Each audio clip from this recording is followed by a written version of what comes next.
welcome back everybody to Power Rangers Cosmic Roar. This is episode 2. Joe left the game, apparently. Well, Rip. Still here. You're not on my screen. I don't know where. There you are.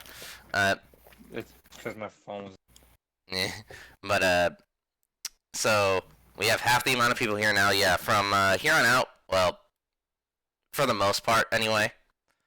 It's gonna be the group's gonna be divided into 2 per episode. For the reasons why, you'll find out. But in case anyone lost track of whoever was who, I am your GM or DM or whatever title you prefer, and I also play the character of Zach. I am Stan, your host, and we also have Ryan. Hello, my name is Ryan. I'm playing the character of Rye Frecker. Alright, and we also have Tom. Cool. Hello, I'm Egax and/or Tom. I'm playing the character Tamaki, Hirose, or Tom. Alright, and then we also have Wise. Hello, I'm Wise, or Mitchell, and I'm playing Warren. And last but not least, we have Joe. Hello. He just says hi. He's not a player or anything, just hello, what's up? He's just here to hang out. He's Joe, He's some whatever. guy, he's alright. I just taking this thing for whatever reason. My plug wasn't all the way, so when I put my headset in splitter, it was hooked up, but not hooked up all the way. Ah. It sounded like No, you I said you put gotta- your headset into Twitter. I'm all like, what is Twitter? I thought you were about to say something else that's very Ryan, and I'm glad you didn't. Alright, so it's gonna kick me out. I'm switching over Okay. phone to the actual. Switching to Facebook. Yes, I'm switching to Facebook. Bye. Oh, rip. But no, that was Joe. He is Morgana, this girl. Yeah. Alright, there we go. So, yeah. That's all our players. Hope you can memorize it. Where we last left off, there was a Power Ranger Day Carnival. Giant goo monsters invaded, and so some bad stuff went down, and now the character of Rai is passed out on the floor, and our heroes are at a loss of what to do in their current situation. So, Okay. This is post his transformation. yes, if you want to know the full details, you just have to watch that previous episode. I don't need to know that. I know. Shit. So, are we all ready to begin? I am. Sure. Joe? Okay, enough stalling. Let's get this on the road. Welcome to episode 2 of Power Rangers Cosmic Roar. If this was a TV show, you'd get the classic last time on Power... Actually, you know what? Since the episode ended with Rai last time, Ryan, I want you to say, like, the classic, last time on, etc. Oh, like, you want me to do it in the Rye voice or just like? Like, as Rai, say it, yeah. Okay. Last time on Power Rangers Cosmic Roar. Roar. Perfect, nailed it. You did it. but then you see, the flashes of various scenes, and the final bit being our mysterious Green Ranger removing his helmet and saying, "My name is Trek. Nice to meet all of you." And it would. And he is profusely wait, sad. wait. Yes, forever. It was the best picture I could find of him. Is that actually what he looks like in the comics? That is exactly what he looks like. Yes. Wait a minute. That's not how it ended last time. I wasn't given a name for the character at the end of the. Well, because you had to That's freaking get up. That's why. Yeah, like, this is how the episode actually did end. Yeah. You just didn't hear that part. Yeah. Mm, So. okay, because I. Okay then. So, alright, now we open, camera pans down, everyone's standing in this field where there's a little bit of fire over yonder, but it's quickly going out because, magic fire. You don't gotta worry about it. It's Power Rangers. And so, now, I want... Well, Rai right now is passed out, so he's not gonna be doing much of anything currently. So I want you other 3 to all roll 1d6, real quick. Alright. Oh, my keypad's off. What? Wow. Three. Three Okay, threes. Okay, so for all three of you, that name sounds like you look at the guy and like you think you might have maybe seen that ranger outfit somewhere, but you're like, who? You know, like so. I was actually going to make a comment like that anyway, so. Actually. What? Because I am illiterate to Power Rangers, so I have to roll a negative. You have to roll a -1. Yeah. Yes. Power Ranger stuff -100. Yeah, pretty much. True. So that's fucking 0. yeah. So Morgana's just like, sure. Like, You sure are, dude. so Trek then looks over at all you and he's like, so I can see this is new to all you also. Are you guys Power Rangers? Who are you guys? Don't leave me hanging here.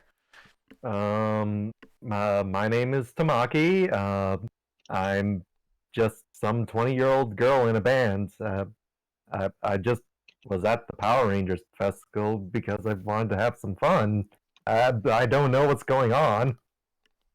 I didn't know that guy was a Power Ranger. I didn't know you were a Power Ranger. Well, obviously I knew you were a Power Ranger because, like, the suit and everything, but, like, I've never heard of you, dude. I hope that doesn't offend you. I'd say that's more of a good thing because you're, like, a superhero. You got, like, this whole secret identity thing. Like, hi.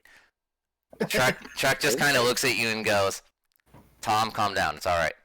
And how about you? And he points at Morgana. Oh, God. Wow, your parents named you God? Quite presumptuous. No.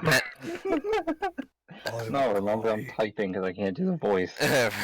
Well, no, you can just speak. You don't have to do a falsetto. I'm not expecting you to do that.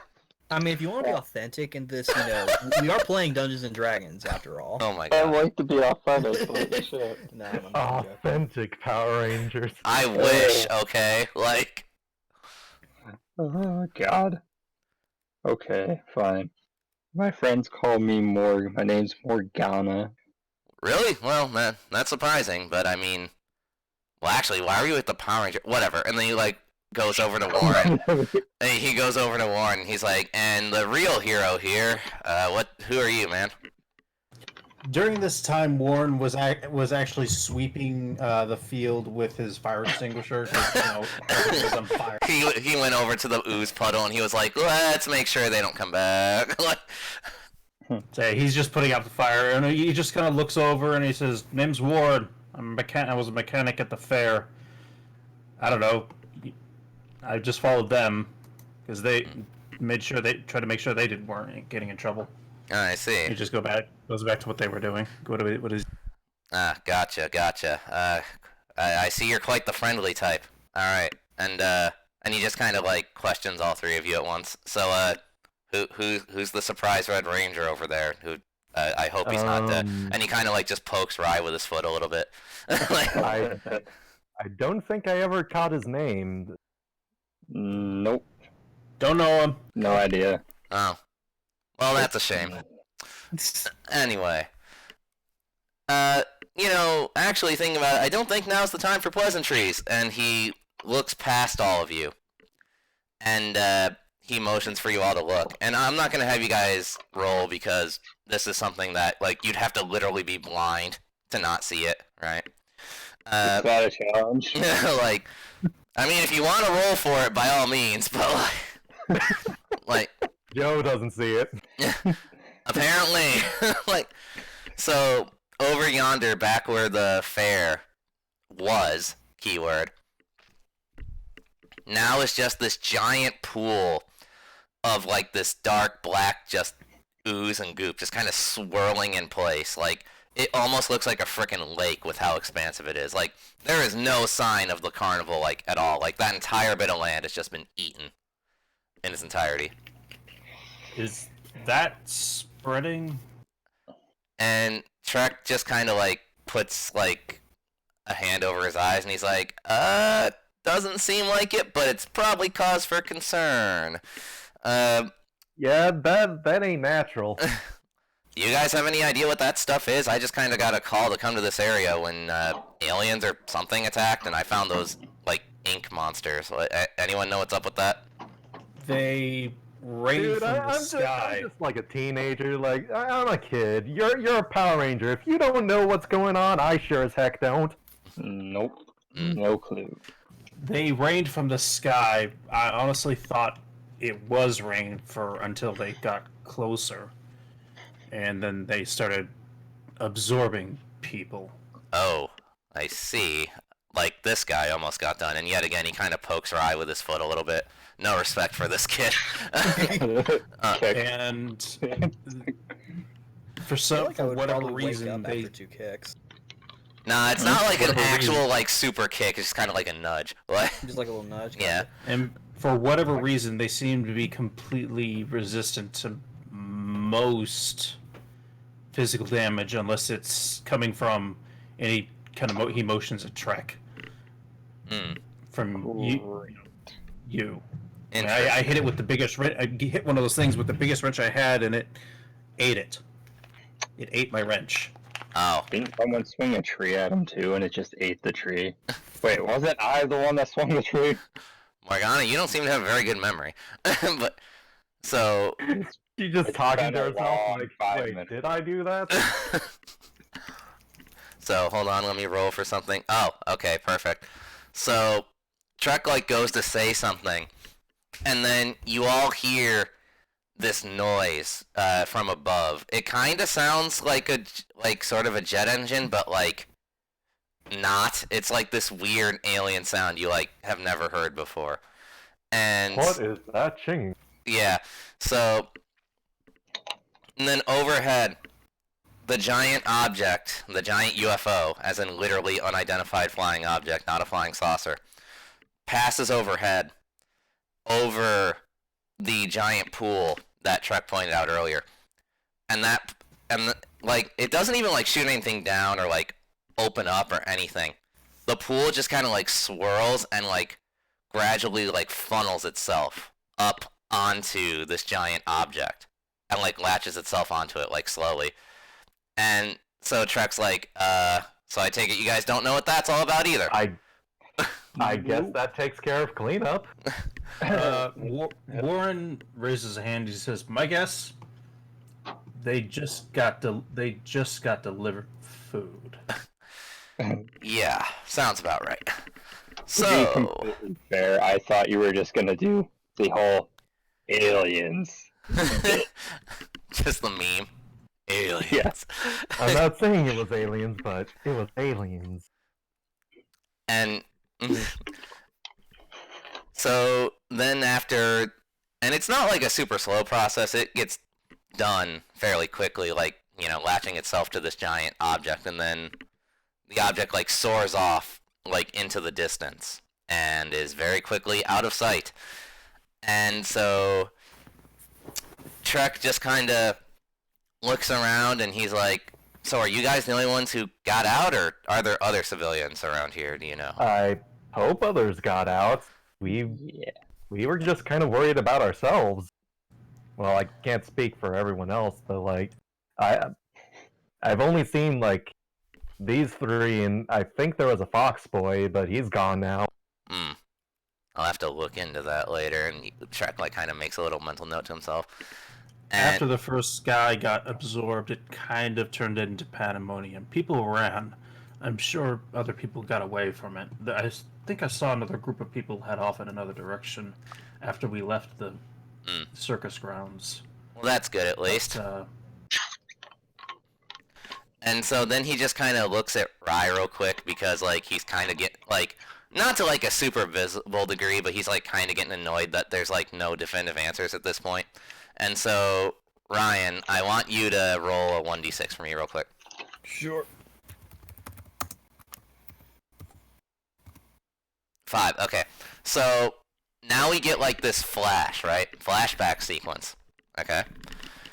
And we see over this, like, filter, like, again, as if this were a TV show, over this, like, filter, we see a scene of just rubble and, like, ash, like, everywhere, right? And in and as we go in through this, underneath a bunch of this rubble, we see a little boy with crimson hair, like bawling his eyes out, like clutching for dear life to a model train in between his arms. And then he suddenly hears a voice. Is anyone still around out here?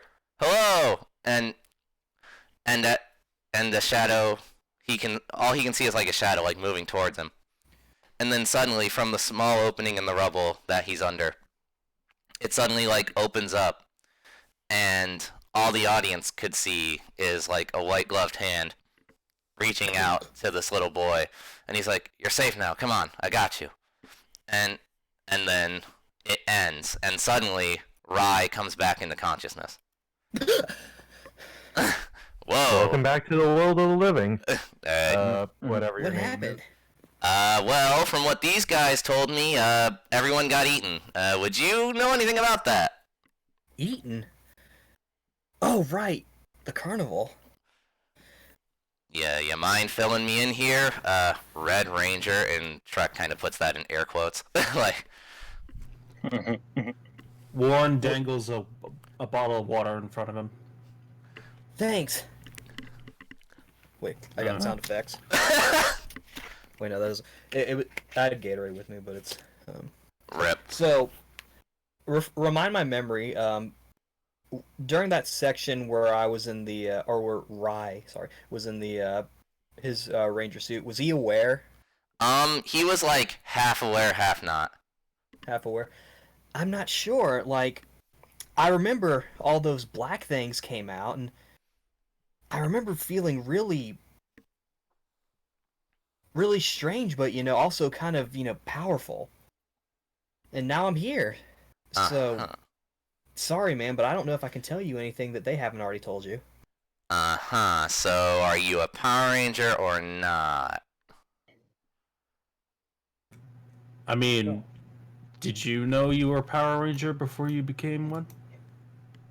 He actually looks at Trek and when he asks this. Yes, actually I did. In fact, I was enlisted into a team, like most Power Rangers are. Yeah, I don't know a lot about Power. This is a voluntary. Was it always that way? As far as I know. Mm-hmm. Do you talk to every Power Ranger who's ever existed? What was the question? Oh man, if I could talk to Carter, that'd be so cool. Trek just kind of ignores what you said. Like, Warren shrugs and puts his hands in his pocket, and he pauses, and he takes the little rock out of his pocket that he had. Huh.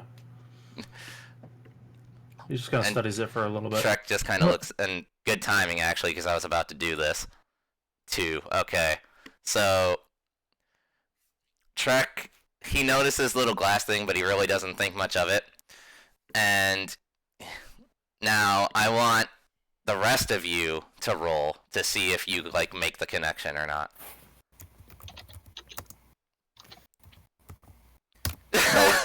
Morgana has the perceptiveness of a brick. I see. So Brick wall. yeah. So Tamaki is the only one who like kind of notices the little glass thing that Warren's just kind of fiddling with, and like in her mind she's Hey, like, you got one of those too? yeah. Huh? The glass thing. This? Yeah, and then she like reaches into her purse and she fumbles around for a bit until she like finds it. Hey, I got this off of a prize I won at the fair. Wait. That doesn't look like a normal prize. Well, it was part of this stuffed animal I won, but like it was one of the eyes that one of my friends kind of broke it off. Trek just kind of like snarks to himself, some friend, jeez. Like, so, let me roll again. 5, okay. So, he's like, huh, weird coincidence, I'm sure. And he like scans Rye for a minute, because he's still trying to like size the guy, like, because, apparently a Power Ranger and all. And he's like, hey, wait a minute. And, like, without really asking, he just kind of grabs Rye's hand. And Hey. I'm sure Rye is all like, oh my god. but, like, but he's like, so, would those have anything to do with this? And he points at Rye's hand. And all of a sudden, there is a ring on Rye's hand with a somewhat softly glowing red gem. Nice ring. Where'd you get it? Jared. Alright, does the consistency of the jewel and the ring seem to match? Yes, it's just that it's Lawrence red. holding his hand? Yeah, it's just that his is red, whereas the others are like glass and have like I no don't color. remember wearing this ring before. Well, did you ever have anything just like it? I had a little crystal thingy. Alright, so roll 1d6 real quick, Ryan. Alright. Okay, so then you're like, yeah, I had a crystal thing, and then you realize, wait, the crystal thing, and you like frantically are like, oh my god, where is it? Where'd it go? Can you hear me kind of like Yeah. rummaging? And Trek's like, yeah, you can chill. I'm pretty sure we already found it. And he like points at the ring on the finger. Oh. Yeah. So That's cool. I think it's pretty obvious what's happening here. So let me just fill you guys in on something else. I'm pretty sure the big man will understand. And so he just kind of puts his helmet back on real quick. And he's like, hey. And he's like kind of shouting to like nobody. You listening or what? And there's like a silence, and he's like, give it a minute, this takes time. Like, so I just lean over and I'm like, I think the slimes might have knocked a few screws loose. What I are just we blinked a couple listening? times. and then all of a sudden, like the area itself, you can't really you don't really know what it is, but you just kind of like feel like something is different. All of you like feel a presence, so to speak. Ugh. And right. So, and then all of a sudden, in the middle of everybody, materializes a new face. Wait, I'm sorry? Yes. Face. And you suddenly see this like almost ghostly looking being. Like you think it might be a Power Ranger, but you're not sure. He like glows with like this heavenly light, and he just kind of appears on there, and he's like, ah, yes, so these are the ones then. And Trek's like, yeah, these are the guys. So like you're gonna what do we do now? And the mysterious figure just kind of looks at you all over, and he's like, all right, all of you come with me. And he suddenly opens a portal, like right behind. Open a portal. Where are we going? Yeah, like right behind him. And he's like, if you all are ready, follow me into here. And he like goes straight up into it. And so Trek's like, well, up to you guys. You ready to take this plunge or not? I can't really tell you what's there, but let me tell you, if you want to back out now, it's your only time.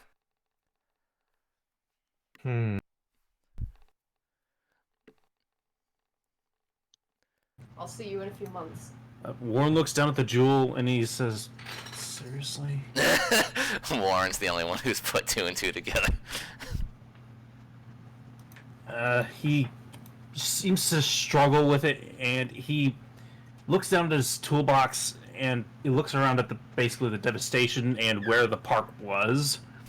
He taps on the jewel a couple times before he just kind of grips it, picks up his toolbox, and walks through. All right.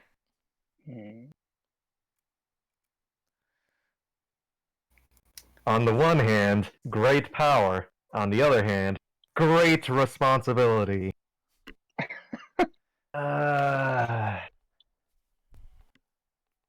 This one's for you, Uncle Ben, and she just walks in. There, so that's two. I didn't know Spider-Man was canon in the Power Rangers. He actually is, but like I'll get into that later. Yeah, I'm kind of curious about that. Feel free to stop me anytime I go for the pop culture thing, because like that's kind of also going to be part of Tamaki's character. Fair. Let's see. Get stranded out in the middle of the fields or go through a strange portal. I'll go with the portal. I'll take my chances with the portal. Alright. And Trek just looks at the new Red Ranger and he goes, well, you kind of already are in this, but hey, if you want to, like, I don't know, go into hiding and pretend this all never happened, up to you, man. I take a look at the. I make a fist with the ringed hand, and I'm looking at the. I'm looking at my new accessory. I don't say anything. I look up and I walk forward. Alright. And Trek just kind of takes one last glance over the field. He doesn't really notice anybody, so he's like, well, that's that, and he just walks in. So, now we go into imagination time here, because... Theater of the mind. Yeah, because there is an actual picture of this location I'm about to use, but literally nobody ripped it in good quality, so I was like, well, great. But... So unless you guys wanted to count pixels, I mean. But, so you enter through this portal, and all of a sudden you are in this giant, like, spiraling palace. Like, if you look straight up, it seems like it's a tower that just kind of goes upwards into, like, infinity. Like, you can't even tell if there is a top. And, Giant evil column. And on various different levels, you can see these big golden gates, each one with what seems like a carving of a Power Ranger helmet on top. Like these grand archways, right? And this floating thing that you have no idea who he is, what he wants, nothing. He just goes, welcome, you four. This is the Hall of Legends. And Trek just kind of like sighs a little bit because, you know, obviously he's kind of been through this already. He's like, yeah. And he's like, now, I'm sure you all have many questions, but first, let me just say this. And he floats over to Rye. You, my friend. Congratulations. You are the latest Red Ranger. Thanks, bruh! And he kind of motions to the gem on your hand, and he's like, obviously, you won't be the only one. In fact, you've already potentially found your future teammates. And he, like, makes a motion like with his hand, and the 3 gems that you guys are all carrying kind of float in the air for a brief moment. The heck? And then hey, get back here. And then they immediately like slap right into your hands and become rings, just like Rise. Oh. Ow. Neat. Now, none of them have any color yet, but they are rings, so you don't have to carry them anymore. They'll just kind of be on you. But well, that's convenient at least. should all of you prove yourselves, you too can possibly become one of this next generation of Rangers. This team being called the Power Rangers Cosmic Roar. And Trek's like, huh, I feel like I've heard that name somewhere before. And he goes, now. Yeah, it sounds familiar, can't place it. So then, the Guardian here, he's like, I am the Guardian of this place. I am also known by various other titles, the most common one being the Time Ranger. And he like makes another mini portal like just above his other hand. And in it, again, if this were a TV show, you'd be seeing clips of like past fights that have happened in Ranger history like in rapid succession, right? I watch over this place and am also the keeper of various points in our history. I make sure nothing goes wrong in our timeline. You could sort of say I am the guardian of existence itself. And Trek... Must be pretty important if you can make time a color. Yeah. And Trek isn't saying anything. He just kind of leans back on like a column behind him, just kind of listening. He has no comment. And he goes, now, all of you have the potential to be Rangers, but you have to prove yourself first. So, Obviously, you all seem to be curious enough to have stepped through the portal, but I must ask again for clarity. Are you willing to fight? Or perhaps you would like to hear more about our current predicament, maybe? Well, if you're talking about the things that just started swallowing up people, I'd love to hear about it. And Trek just kind of goes, yeah, I'm kind of curious about that too. You didn't fill me in on any of that. And the Guardian goes, fair enough. Those creatures that attacked us are called parasites.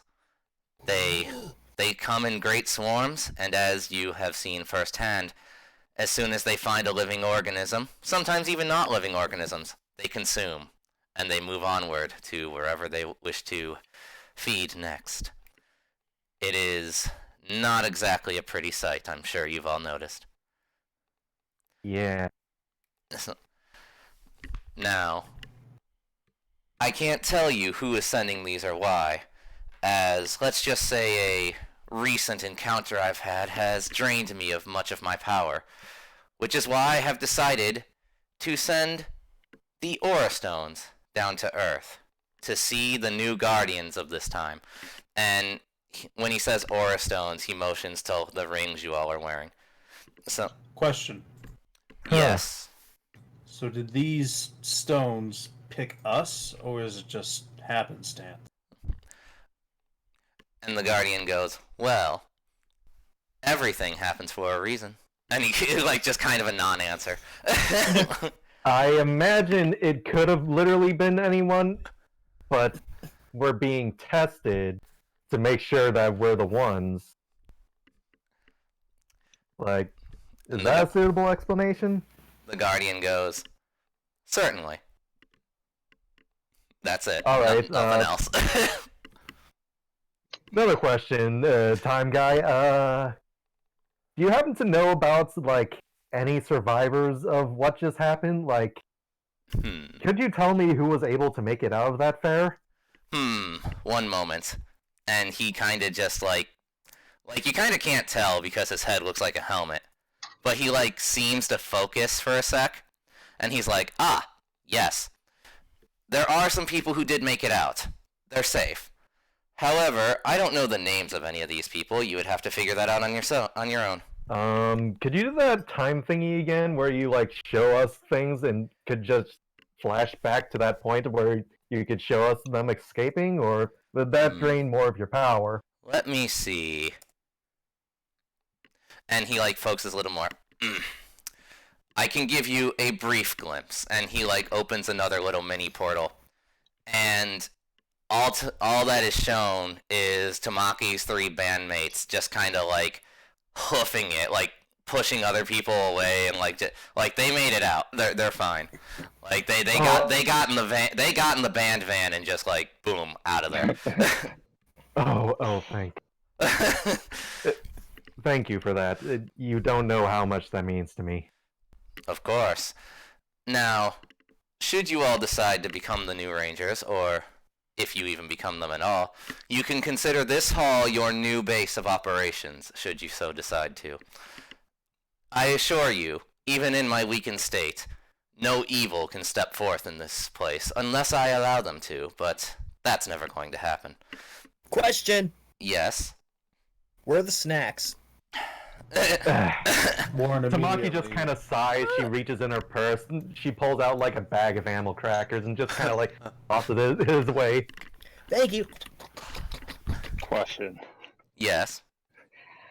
That vision, is that the only vision you can show us? Currently, yes. My powers are very weak. Question. You said something sent these things. And Yeah. you also made vague references to an encounter. What did you encounter? Let's just say I've dealt with this enemy before. I do not know their origin, or even what they're well. And then he, like, pauses for a second, thinks. I have an idea of what they're after. Would you like to know? Yes. Sure. I'd rather you not pull the vague and wise appearing mentor shtick. So yes. Ah, a very blunt man, I see. And once more, he kind of makes a little motion with his hand. And down from this, like, just kind of, again, because you can't see the top, you just suddenly see, like, this small little, another crystal. This one looking different than your guys's. It has, like, some luster to it. Kind of floats down and, like, hovers next to him. And he goes, "This is a Chronos crystal. This is a fragment of the universe itself." And he goes, and he kind of just, like, shows it to you all. And he goes, "I believe that our enemies are desperately searching for these. These are gems that have been scattered across the universe. And should any one person manage to get a hold of a significant number of these jewels, they will become as a god themselves and be able to shape the world in their own image." Is that where your power came from? And the Guardian just kind of looks at Tamaki and goes, "No one's ever actually asked me that before." Again, just not answering you, just kind of making a comment. Alright, out of character question. Yes. Is the Avengers a pop culture thing in this world? Yes. Okay. So somebody becomes Thanos by getting these world crystals, pretty much. And the Guardian just kind of cocks his head and goes, I suppose so. Like, Lovely. Guardian's just thinking to himself, "The heck is a Tihanos?" pretty much. With the animal crackers still kind of in my mouth, I'm all like, "So, how many of these world crystals are there?" No, chew your food. Please don't talk with your food in your mouth. To be honest, I'm not sure myself. There could be millions, there could be only 10. It just depends. With each one collected, it will be added to the main body of the gem, which will grow in size until eventually it is complete. Sounds rough, man. So this isn't the main So body. I'm gonna guess that if we become these Power Rangers, then we're going to go on this huge scavenger hunt to find these things, right? The Guardian nods. Correct.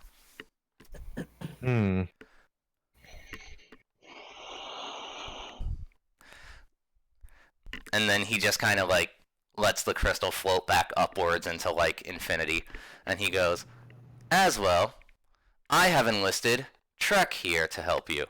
And Trek's just like, "Whoa, wait, what? That was not part of the deal. Hold on." And the Guardian just kind of shakes his head. "Oh, don't worry. I'm not sending you on the crystal hunt like them. I just figured maybe you could offer a hand in helping them develop their abilities." And Trek goes, "Oh, so you want me to teach them, like, you want me to train them, basically. Okay." And, because, I got my own thing I gotta take care of. And the Guardian kind of really doesn't say anything to that. And Trek goes, "Well, guys, are you down for some training?" Is there going to be more cryptic messages? Only if you talk to the floating guy over there. Yes, then I will go as far away from him as possible right now. Wait, Something tells me if we become Power Rangers, this isn't going to be the last we see of this guy, so... As long as it gets me away from him right now, because he's starting to irritate the crap out of me. The Guardian doesn't really take any offense, he just kind of keeps floating there.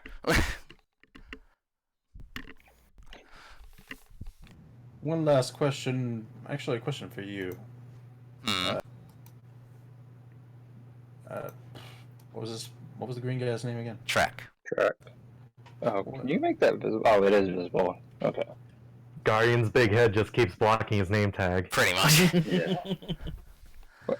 You're the Green Ranger. Don't you have a team? And Trek just kind of, like, Warren, roll 1d6 real quick. 1. Okay. Oh, wow. Who knows, dude? Okay, so Warren and no one really else notices, but, like, the audience might, again, if this were a TV show. He just kind of does, like, a quick glance to the side and goes, "Yes. But we're separated as of right now." Sounds rough. I was about to say that. You can be part of our team. And then Trek just kind of goes, yeah, no thanks. Rye makes like that big, like starry-eyed anime boy smile. And so then you, the Guardian kind of like makes like an oh noise, and he kind of puts a hand to his head, and he's like, it might have to wait. You all might be needed as of right now. And and he motions to the center of the room you're all in, and he goes, now behold, the viewing globe. And sure enough, a giant like globe kind of rises up from the floor, and all of you see that giant thing, whatever it is that hangs out in the sky, oh, it's back. And it's above a city now. Oh no. And it's not doing anything. So the locals, because you know It's just floating there menacingly. So the locals are just kind of staring at it, like trying to take selfies with it. You know, like they're like, oh, what? No, the heck is this? Like, and so the Guardian goes, well, now's your time. And Trek's like, yeah, I'm on it. You guys coming or what? What? Might as well, considering the Hold only on a one who moment. could do any like proper damage to those things is this guy, and I kind of point to Rye. I think maybe the new Rangers might be able to take care of this. Hold on a moment. We don't even know what. Like he points to the ring on his hand. He says he like kind of like waves it around. You know, transform, suit up, something like that. Isn't that supposed to happen first? And Flame on. and This guy was able to figure it out. How hard could it be? I don't This know guy how I was did it. It kinda dying. happened. And Trek, real quick, like looks at like his forearm, and he's like, yeah, you guys don't really have the traditional morpher. Well, I mean, our plan worked last time. You all just stay behind me, and I'll do the brunt work. It's fine. Maybe you can pick up some tips by observation. Great. It's the best we got right now, because time isn't exactly our luxury. You know, this is a horrible idea. All right, let's go. And he picks up his toolbox again. Very well. And so the Guardian opens another portal, and he goes, I can at the very least help you fight in an unpopulated area, but that might be the extent of my powers for today. And so he opens a I mean, portal. if you can help, then feel free. So he opens the portal right behind you guys, and he goes, go. You'll be back in the field where you were before, and I'll make sure whatever our guest is there as well. And so Trek's like, all right, let's do this, and he immediately like jumps in. And I follow immediately after. Same. He jumps in. All As right. we're going through, I'm all like, by the way, guys, my name's Rye. Nice to meet you. Good for you. Meanwhile, he's the last one in the room, so only the Guardian catches that. No, the Guardian's left too, so he didn't even hear it. He just turns around, he sees the portal and nothing else. Yep, just nothing. Nothing's there. Nope. Rip Rye. And so now let me just move some things into position here, because I have tokens already.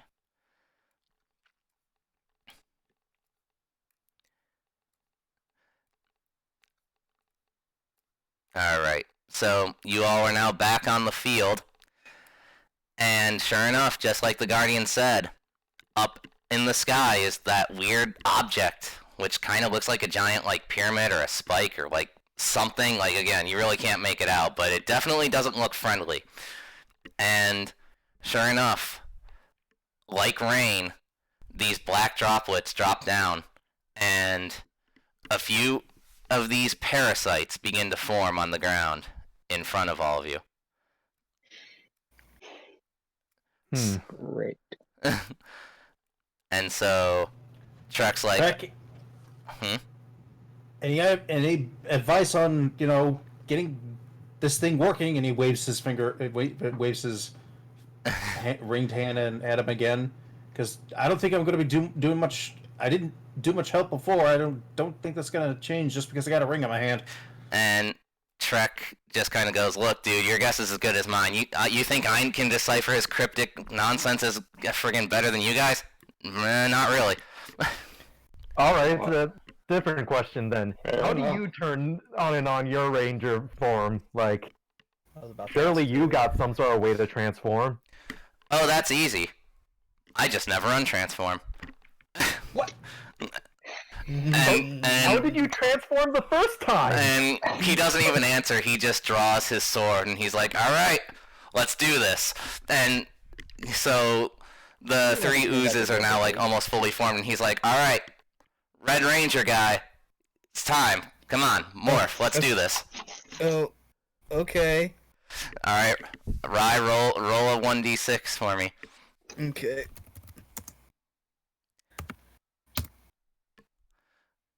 Four. Okay, so Rye, you focus really hard on like the ring, right? Like you're doing your best here to try and morph, and like it like takes a minute, and like the suit seems to like flicker on and off out of reality, but after again some hardcore focusing, eventually the Red Ranger suit that you wore before is surrounding your body, and you're ready to fight. All right. Ah, good job, man. Thanks. I just kind of politely golf clap, like, "Hey, nice." So- Warren's Thanks, too busy green focusing chick. on. Warren's too busy focusing on his own ring. Just gives himself a migraine. By the way, actually, you got a morphing call? Actually, I shouldn't have asked. We're kind of under attack, and so now, I also forgot it. so everyone now roll a 1d6 for me, real quick.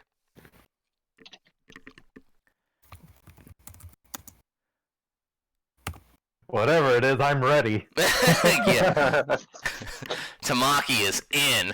Like, okay, so sure enough, one of the parasites lunges straight for Trek, and this time he's ready, and he's like, "Oh, by the way, guys, in case you're wondering, my team, it's called Vector Flash," and he pulls out a gun and just shoots the parasite coming at him. So No! yeah, Sorry. all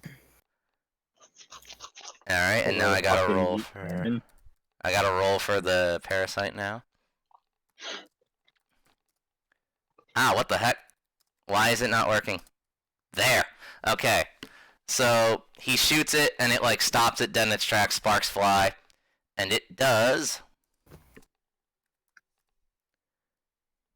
Let's see.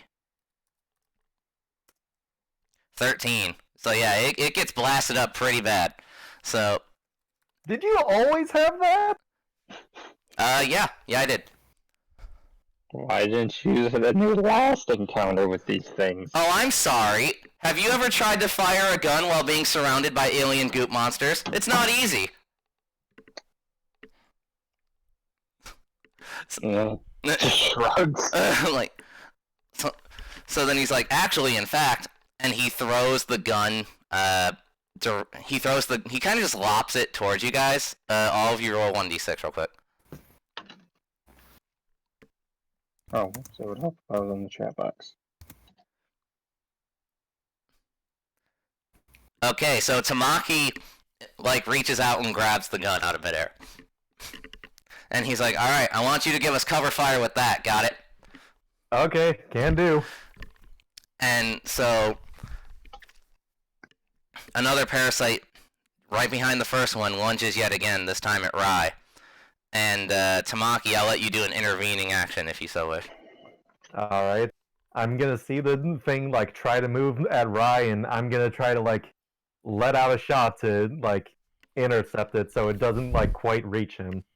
Alright, let's roll against each other. I imagine I'm still rolling 1d6 because I'm not a ranger, right? Yes. You are ready.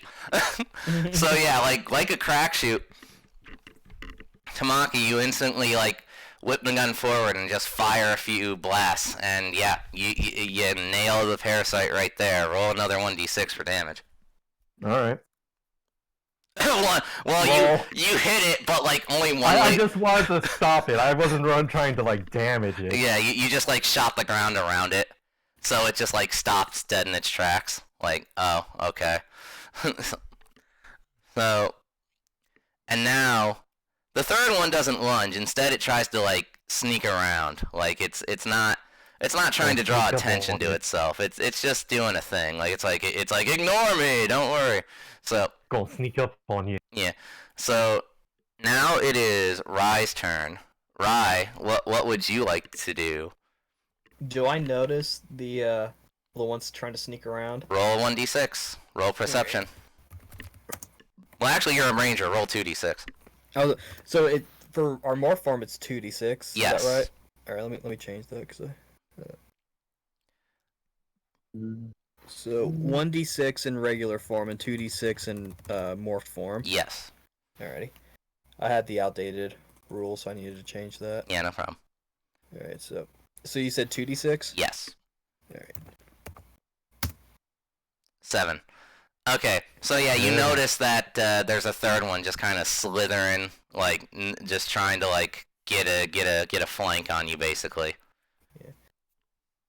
Also, just out of character, I really like that I got to do my first perception check. Well, congrats. Because I watch a lot of Acquisitions Incorporated, the Penny Arcade D&D things, and that's like yay. So, okay, so I'm gonna try and kind of what's the right word? Is it juke? Is that the right word to kind of juke him, to kind of get in his way? Yeah. So I'm gonna try and do that. So I'll go to him. 1, 2, 3. Am I able to attack him, or did I use up? You can attack, yeah. I'm gonna try and attack him. Alright, you're just gonna try and punch him? Yeah, I don't have my weapon right now, do I? No. Okay, so I'm just gonna fire punch. Oh wait, do I? Yeah, I'm just gonna kind of smack him. Alright, roll a 2d6 for me. 8. Okay. So yeah, it can't. I'm not even gonna try and bother to roll a defense because he literally can't beat that. So, yeah. So roll your damage.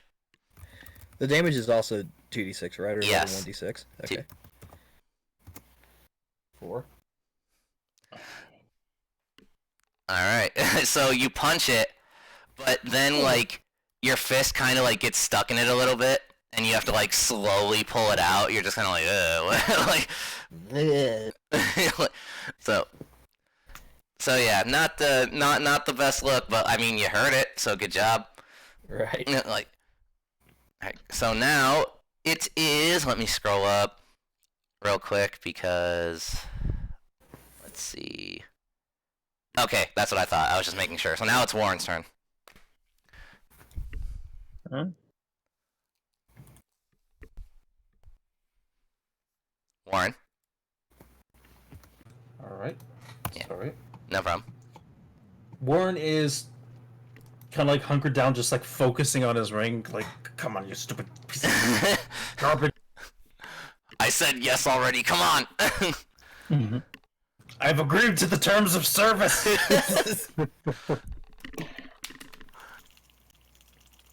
And he starts like, I don't know, he starts concentrating on the ring. He starts like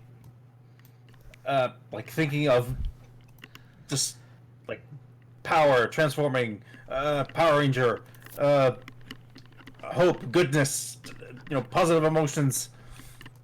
But his frustration is kind of overpowering any sort of emotion feeling.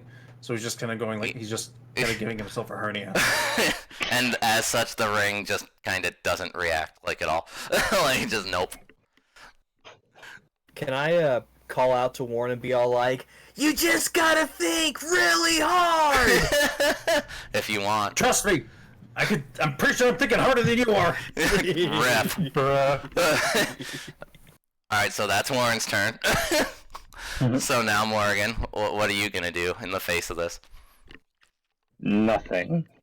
Morgan's just like, I'm not dealing with that. If it means I have to go full suicidal to turn into a ranger, I'm not doing that. And Trek just kind of sees this, that you, like, Morgan's just like, yeah, let's not, whereas Warren's like, come on, and Trek just kind of sighs, and he's like, alright, here, and he throws his sword towards Warren, and, roll a 1d6 for me, Warren. Don't do this to me.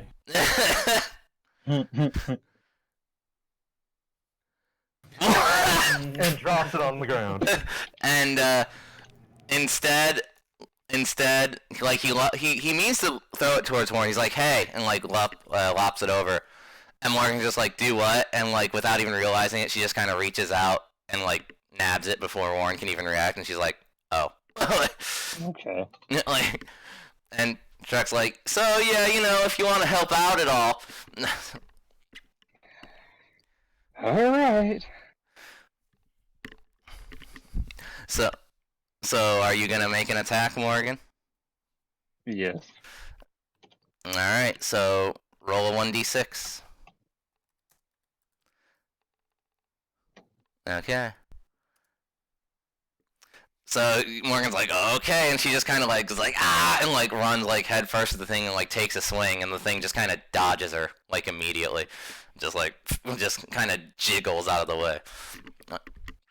And so now you're in eating range. Sorry to tell you. Oh, fuck. But thankfully, it's now Trek's turn. So he's ready for this. He runs in, and he's like, and he doesn't have any other weapons, so he's just gonna run in and try to like punch the thing away. Because what else can he really do at this point? 6. So now let's roll this thing's defense. 5. All right. So yeah, he punches it, and it like reels back like slightly. Not a lot. And let's see how much damage he does. 7. So, yeah. That fits. So he's like... So then he turns to Morgana and he's like, we'll work on your aim later during training. Don't worry about it. So now, it's another Parasite's turn. And let's see... Eeny, meeny, miny. Well, it now has an opening, so it decides it's gonna go eat Tamaki. So, Tamaki, roll a 1d6 for me. Roll perception, I guess. Tamaki is ready today. She's just like, heck yeah, Power Ranger time. So she sees that it starts slithering towards her. So I'll let you do an intervening action. What you gonna do? Kind of same thing I did with the one trying to go for Ryan. I'm just gonna try to like shoot it again and like at least stop it. Alright, roll for it. Tamaki cannot be stopped. Apparent frickin' Lee. Okay, roll damage. She's got spirit, but her aim ain't the best. No, got her spirit, aim's but she pretty can't good. do She just shit. doesn't know where the vitals are on these things. Fair. But no, you manage to yet again, you like shoot the ground around it and sparks fly and it like seems to react. So, yeah, it stops dead. So now, Rye, if you will. Yeah. Okay. You know, I hope when I become a Power Ranger, I get some sort of gun. That'd be cool. I want to try and see if I can tap into that fire thing again. Roll for it. Roll for remembering it or roll how to do it? Yes. Okay. Roll to Hadouken. So I realize, well, wait a minute. Ryan may not necessarily remember. Roll to fire. Roll to burn things. Yeah. 2d6. Okay. So Rye's like, oh man, is there anything I can do to freaking deal with these guys faster? And you like, he thinks. And Rye, you vaguely recall like your hands igniting and letting out like a flamethrower. Okay. But you're like not sure. You're like, can I do that again? Like, so I'll let you roll again for the attempt. Okay. Alrighty, give me a sec. There we go.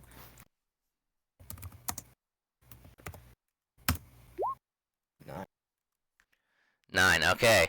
So you're like, so yet again, you're hardcore focusing, and you're like, all right, come on, fire, fire, and it's trying to ignite your fingers, and sure enough, like one of your snaps, like a lighter, suddenly there's a flame like hovering above the palm of your hand. So, what do you want to do with this? Is my hand like ignited now, or was I just able to like snap and make the fire, and then it went away for a little bit? Kind of like a firebender. The flame's just kind of hovering above your palm. Kind of hovering above my hand. Yeah. I'm just gonna Burning finger him. I'm gonna throw the fire at the little slime thingy. Just lava fire. Okay, use up one of your charges, and then I'll let you roll +1 to both your accuracy and damage, assuming you actually hit. Is the charge the blue one? That's the red one. The red one, okay. Yeah. -1. And you wanted me to roll for that? Yeah, roll to see if you hit him. Do 2d6 +1. 2d6. Oh, that's right. Yeah. 4. Okay. Oh, damn. I mean, it might still work. Yeah. Yeah. Hell yeah. So you chuck it, and like, yeah, and it's like, ah, like, well, these things don't make noise, but like, if it did, it would be kind of like writhing. So, yeah, like, so okay, roll for damage. Miserable gurgling. Kinda. Does the +1 also go to damage, or does Yes. 2d6? Okay. 12. Ooh, nice. So yeah, you roasted up a good chunk of this guy. Like, that was super effective. So Trek's like, ah, yes, fire, still hot. Alright, so... Fire, indeed, hot. Yeah. I'm helping! I did it! You sure are, dude. So, alright. Now for another parasite, we'll say the one that just got burned. It like reels back a bit. But this thing is feeling really, really brave, if it even has feelings. So, after like swirling around and putting its own fire out, it immediately like lunges forward like a spike right at Rye. So, now we roll against each other for beat a 4 with your 2d6. Alrighty.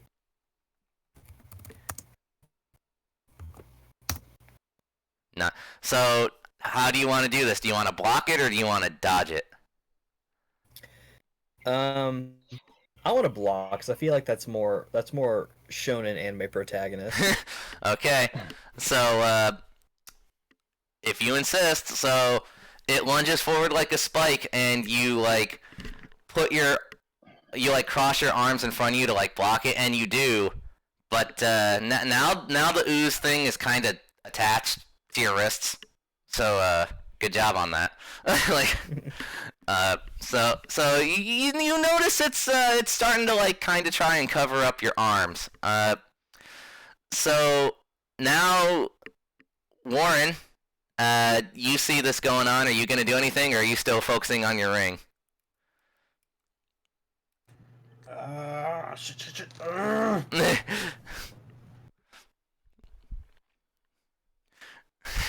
Still hardcore focusing. Yeah, I know that at my currently I am not able to affect these creatures, so I don't know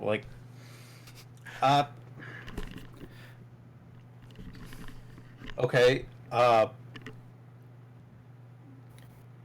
He's gonna think about the two things that make him happy. Okay. Like he's trying to go back to the positive emotions thing, but he's actually gonna start thinking about what actually makes him happy. And what are The those ocean. things? And cars. Cars and what? The ocean. Yeah. And like, A car at the bottom of the ocean. alright, True happiness. a submarine. Bruh. Okay. So, Warren, as he's doing this meditation, he like feels like kind of a warmth from his hand as he's doing it, right? But it doesn't seem like there's anything really happening. So he's just gonna keep thinking like, okay, maybe I'm on the right track, and he just like keeps going with what he's going with.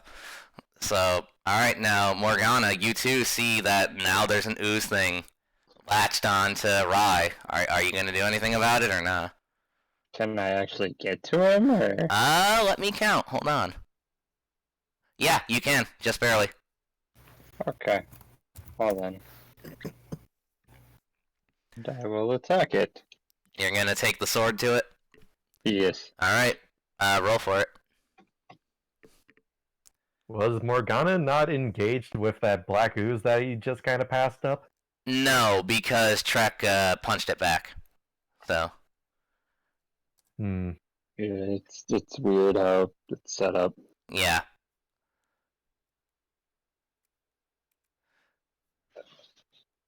So let me roll now. 5, 6. Oh dear. Wow. So Morgana again, kind of just flailing, swings the blade down, and the parasite leaps to the side, and instead, let's see. You kind of just slash Rye slightly on the wrist, and he takes 3 damage. Owie!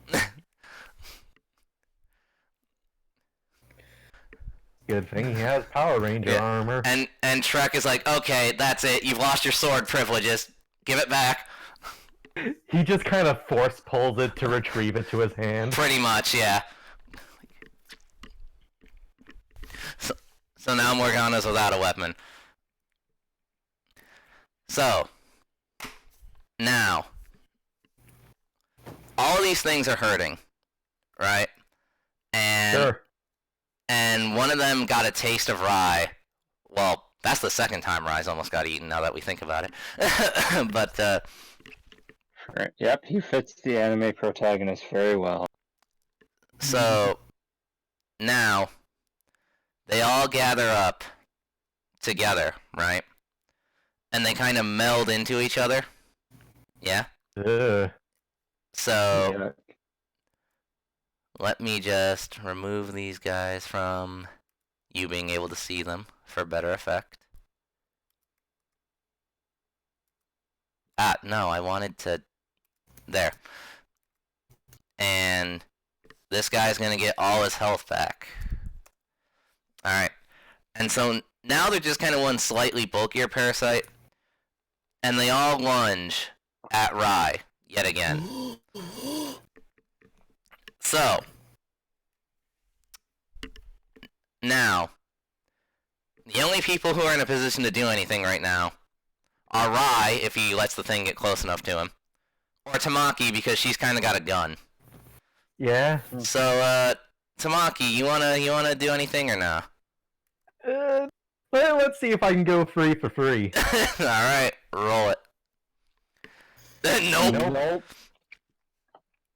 Okay, well, I know how to spin this, so don't worry, but I'm gonna roll anyway, just to be safe. Okay, that's what I thought. Okay, so Darn. she kind of lets loose some blasts, but they miss. But you do manage to, like, catch the thing's attention, right?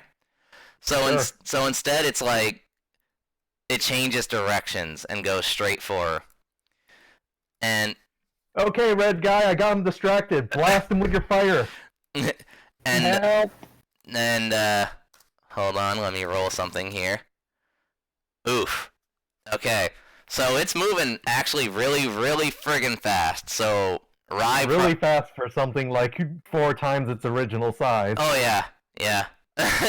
And like, who knew gaining mass meant more speed? I mean, that's obviously how it works. Ridiculous. So yeah, it now lunges like a giant tidal wave right at Tamaki. And now, Tom, I want you to roll again a 1d6, but +1. Okay. Okay. So yeah, this thing just kind of covers Tamaki, just straight up. Covers her in a big black bubble, and for all we know, Oh no, this is just so not cash money. for all we know, Tamaki dies. and for all we know, she's starting to get eaten. Does anyone want to do anything? Trek is running over because he's like, again, like.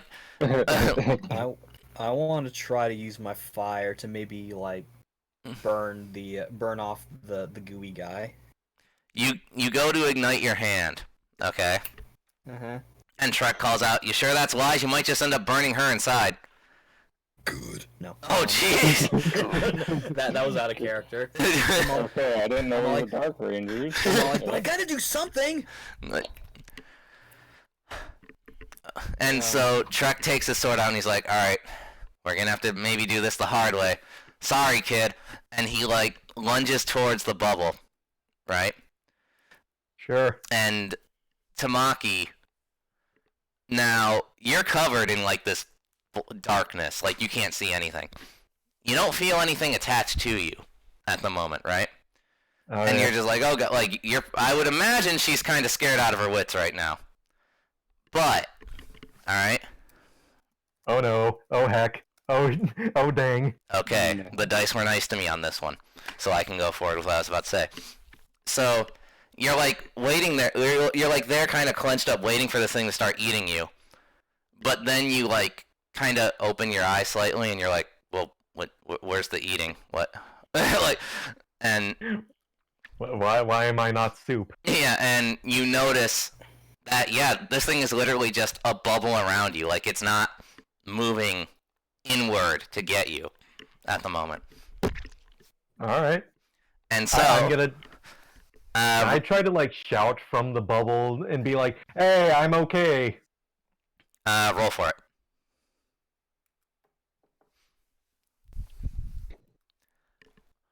And okay, so you go to shout, and on the outside, anyone hears is "Ooh!" So they're assuming the worst. Herder. Yeah, so you're probably assuming the worst. So roll another 1d6 for me real quick. All right. One.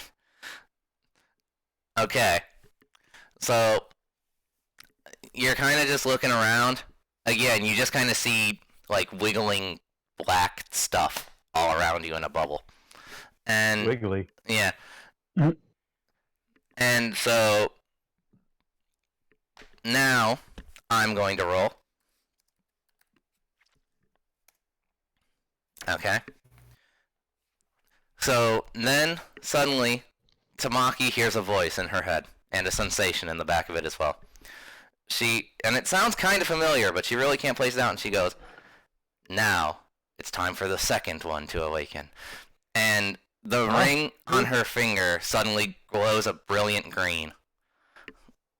And and now and then we pan back to the outside. Trek is running straight forward, sword in hand, ready to just slice this bubble open. And suddenly, a brilliant green light starts peeking through the goop. And suddenly, a giant tornado just bursts out from the top of it. And just this ooze flies everywhere. Conveniently not hitting anybody, but scattering all along the ground. And out from the tornado is now the new Green Ranger.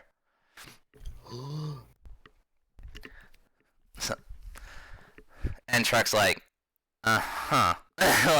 like he just kind of looks himself over and he's like, man, wish I had wind powers. But I'm all like, girl, Man, you I look wish I was a sick. Green Ranger. You look awesome. Thanks, you too. Wait, what do I look like? Can she find her purse? roll for it. All right.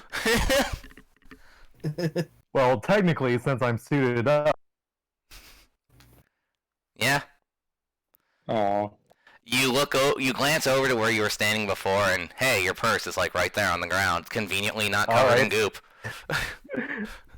I just kind of, in Ranger gear, reach into my purse and just kind of pull out one of the hand mirrors I probably have. And sure enough, you have a suit that's similar to Rye's, but the most notable difference being that instead of like fire and lion decals, you instead have like air and condor decals. So there you go. And so Trek just goes, okay, so I take it you figured out the trick. Yeah, you want to explain to your teammates here? Okay, this is gonna sound ridiculous. Let those goo monsters try to hug you. And Trek just kind of gives you a look and goes, pretty sure that's not a good idea. Yeah. It's not, but like, if I had to guess, maybe you have to be in absolute peril in order for the thing to actually work. The ring was basically useless until I was inside the monster. Interesting. And so, let me roll real quick. Perfect. So Trek just goes, well, that might come in handy anyway because, check it out. And he, like, points up to the thing that's still hovering right above you guys.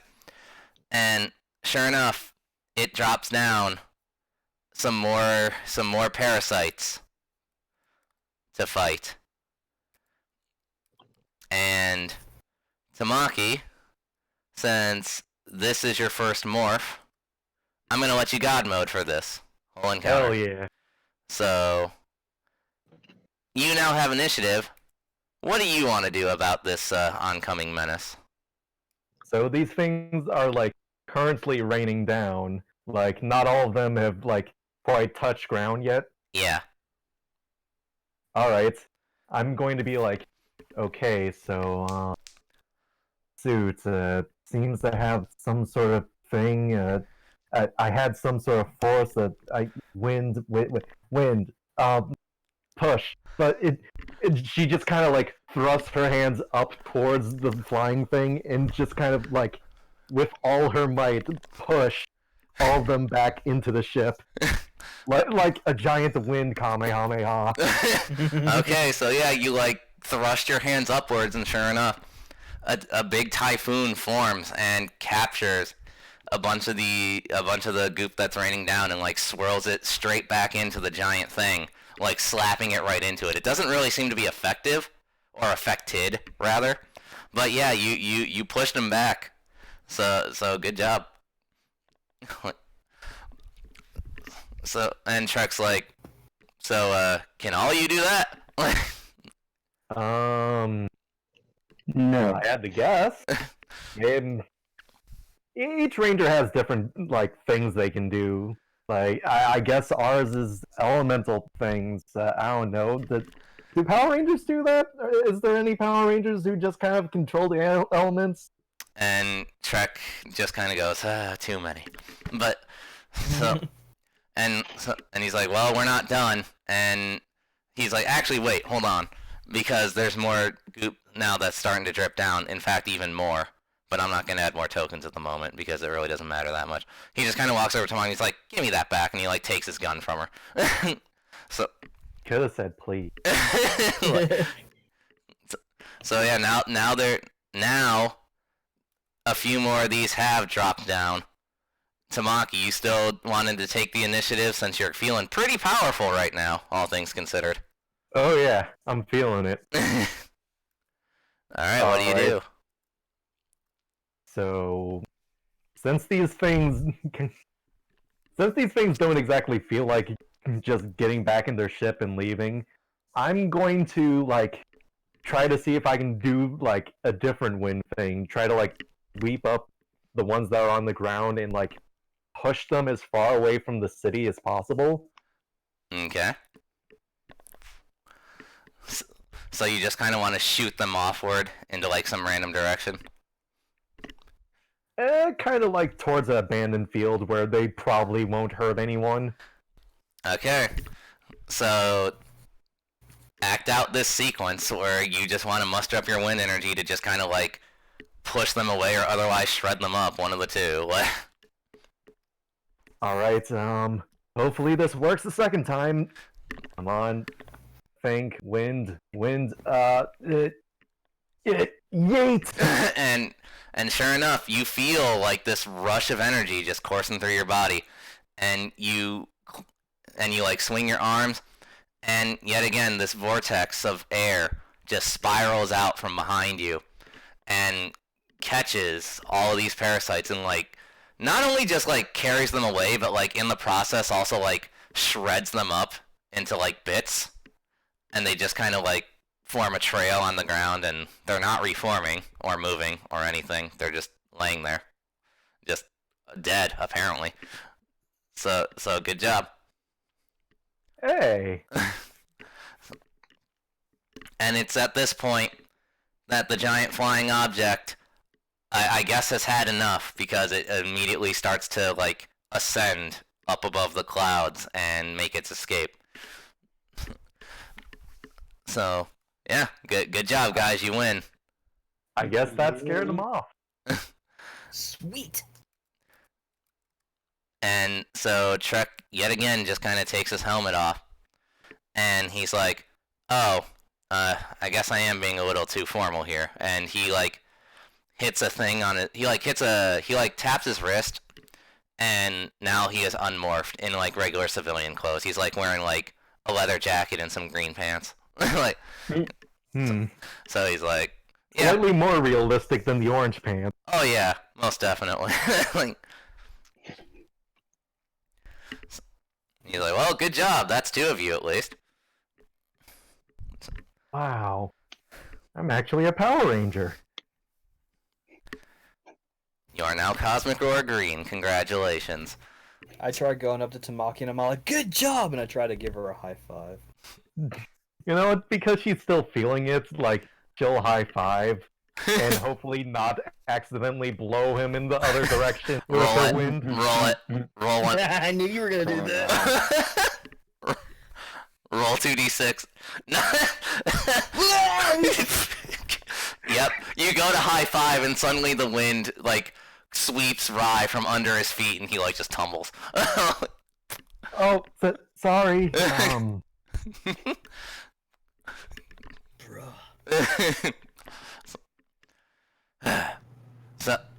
So now, suddenly, all of you are teleported into the Hall of Legends. And Okay. let me bring him back into view here. Let me go back to... There we go. And he goes, congratulations, good work on your first encounter. I am proud. Thanks, man. I'm proud of you, too. And he, like, looks over at Warren, who I imagine at this point is still, like, meditating hardcore. And he goes, is everything alright, Warren? Warren's just kind of staring down at the ring. Just like he's not meditating anymore. He just kind of looks despondent Mm. and frustrated. And Trek just goes, don't worry about it. I'm sure it'll come to you in time. So right. So what do you want now, Guardian guy? And the Guardian goes, oh, I just figured you would all like to get an update on the current situation, maybe? Sure. And so he brings up the viewing globe. And it, like, tunes into a news feed. Right? So you see an anchorman on live TV, and he goes, earlier today, we have had reports of numerous alien attacks from some unknown force today on this grand holiday of Power Ranger Day. The carnival is now no more, and the camera shows, you know, the field where you guys were at, and there's, like, nothing there anymore, just, like, a giant hole, pretty much. Mm-hmm. And he's like, there are many casualties. A big tragedy has befallen the people of Rolte today. But most importantly and thankfully, none of the talent that was scheduled to perform at this carnival has been harmed. In fact, hit group Chloe in the background had this to say. And it pans over to some random chick who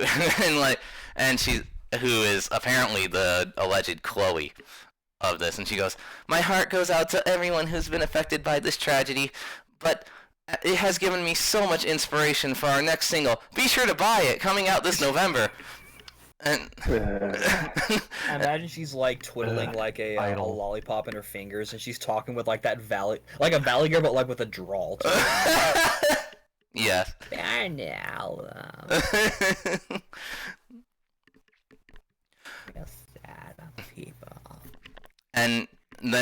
then suddenly there's like a breaking news flash, and it's like, and he goes, breaking news. We're suddenly getting even more reports of different attacks today. Eyewitnesses claim that recently there was an attempted attack on the city itself, but a giant portal opened up and carried the mysterious object away. No one knows what happens after that. We're also getting reports of similar attacks happening to various cities around not only the country, but the entire world.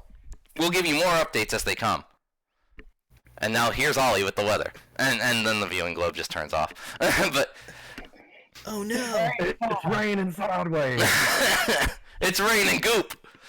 It's raining goop. Thanks, Ollie. So, It's raining monsters. Thank you, Ollie. You got an umbrella? Had one. What happened? Inside out 3 miles away. yes. So yeah, what's your guys' reaction to this news that just broke? Well, we're Power Rangers, right? We got to do something. And Shrek Well, just go on. I was going to say, well, so far half of us are Power Rangers. Passive aggressive much? Like, No, I mean, like, right now, like, it didn't say the aliens are, like, attacking something else currently, right? it said there were reports of alien attacks happening. Whether they're concurrent or not was not, specified. Well, like, since it doesn't seem to be an urgent thing, like, maybe we can take this time to see if we can get the other two suited up. Oh yeah. And Trek's 5 Power Rangers is better than 3. And Trek just goes, hey, remember, I'm not in this for the long haul. I'm just here to get you guys up to snuff, and then I need to go and protect my own domain. But I like you, Trek. And Trek just kind of looks at Rye real quick and just goes, thanks. Like, just... Way to not make it creepy, Rye. And I really like you. and so Trek just goes, besides, if the entire world were under attack at once, do you really think just us 3 can handle it? Probably not. Yeah, so, like, well, let's chill for a bit.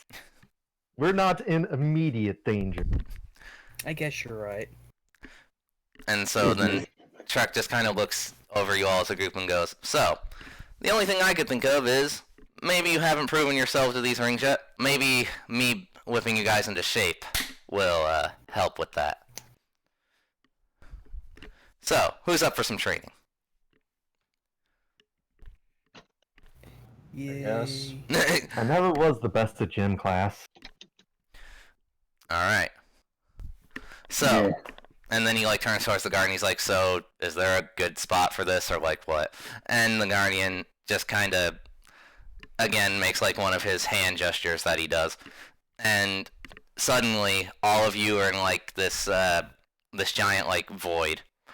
And then suddenly, this void just kind of, like a holodeck, fills itself with an environment, and this environment is a giant field. And Trek's just like, seriously? Again? Can't you be more creative? How original. Just make the battle for the grid trading room. It's fine. And the Guardian's again, low powers. I'm sorry. So, and so Can't do it. Power crystals, not today. Yeah. It's like the alternate title for the campaign is Power Rangers Cosmic Field. Yes. Field of Cosmics. This isn't going to turn into this isn't going to turn into the new Stephen King movie. All of it, Yeah. all of it, the entire thing is The just happening. Yes. The Cosmic King. And so then Trek is like, alright, so best way to do this? Field training. And he positions himself in front of all of you. Well, we're in the field, so that's halfway down. Yes. And so he's like, alright, I want all of you to come at me at once.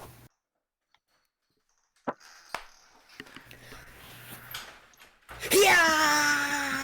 Rye just goes in, disregarding any strategy or anything, just rushes right in. I'm gonna try and punch him. Just goes for it.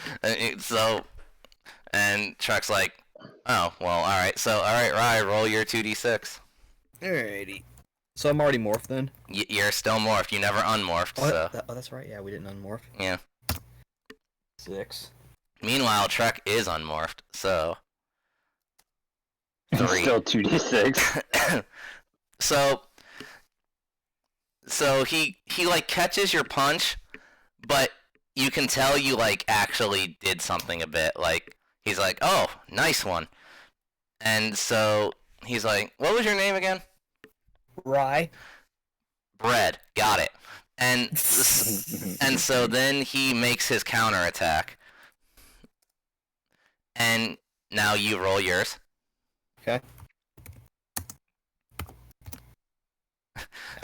So he immediately drops to the ground and like sweeps your legs from under you to where you fall. And he's like, yeah, you kind of go in just kind of head first without any regard for anything around you. You might want to learn from that. But all I have is my head. Keep thinking like that and I feel sorry for your partner one day. And so just ignoring Rye, he's like, all right, next. And he like motions to somebody.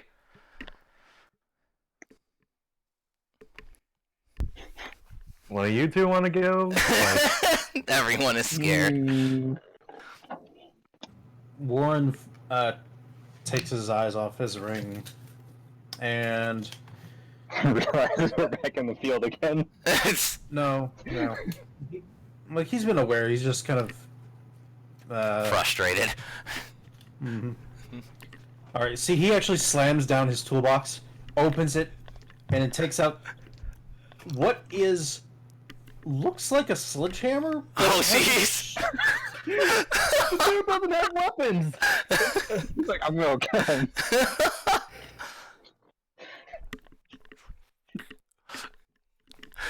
And Trek's actually not fazed by this. He's like, right on. Let's go. More power to you. Roll your 2d6. 2d6. Or 1d6, rather. I'm too used to Rye. 6. The sledgehammer is a Power Ranger, therefore giving him the stats of one. Apparently. So he goes to swing it, and Trek just kind of sidesteps out the way. And he immediately goes for his counterattack, so... You can't beat that, so don't try. And so he immediately sidesteps, and he, like, frickin' in a Yakuza move, just kind of, like, grabs Warren by the scruff and, like, flips him. Like, yeets him, like, on top of Rye. It just does the Yagami throw. Exactly. And so he's like, Warren, man, you're really letting this ring thing get to you, huh? Your head is not clear at all. You need to be like water. Move fluidly, not rigid. And while Trek is lecturing Warren, that's when Tamaki decides she's gonna act. And she's gonna, like, try to do her windy thing and, like, cause, like, a small updraft to appear, like, under Trek's feet and try to trip him up so, like, she can catch him off guard. Alright, so roll it. 5. Alright. So since you were attacking him while he was unaware, I will only do 1 die. 4. Okay. So you're like starting to get kind of sneaky with your wind. By the way, take 1 charge if you didn't already. But All right. you use your air and you like just kind of like try and do a motion to like pull it towards you. And sure enough, you trip Trek up. Like he doesn't fall to the ground, but he like fumbles a bit. And he's like And like while he's fumbling, I just kind of like also want to use my wind to thrust myself towards him so I can like cause more impact when I actually try to land a hit. Okay. So take another charge. And then roll my thing. 11. Okay. So now he's aware though, so I'll do -1. 9. Okay. So yeah, you shoot off like a missile toward him, and sure enough, you're like right there, and you hit him. Like he manages to block like at the very last second, so you don't like seriously hurt him or nothing. But like yeah, you make him like you like force him back, and he's like, oh, not bad. All right, my turn now. And so he leaps. Let's see. Alright, roll against it. 2. And he manages to, like, rider kick you, like, right in the chest. And so you fumble back a little. And he's like, I see. You're getting kind of overconfident there, Tamaki. You might want to... You could have hurt your friends there with that little wind maneuver you did, by the way. They are right there, after all. It's fine. Well, if you say so. And then he goes, well, one more. How about you? And he points towards Morgana, just kind of motioning her to come at him. Alright. I go to punch him. You just run up to try and punch him with your big, meaty arms. I like how you keep saying that, but she isn't really that big. 8. So you go to punch him, and he easily just kind of blocks and, like, pushes her aside. He's like, wow, okay, we definitely got a lot of work here. So, here's the deal. And I already lectured you two. Morgana, you need to be better coordinated. And you, and he goes over to Tamaki real quick, and he's like, don't get too used to your wind powers. That's my advice. So then he just kind of walks over, and he's like, yeah, we got a lot to do here. So, and with that, it like kind of fades, and with that, we're gonna go to our intermission.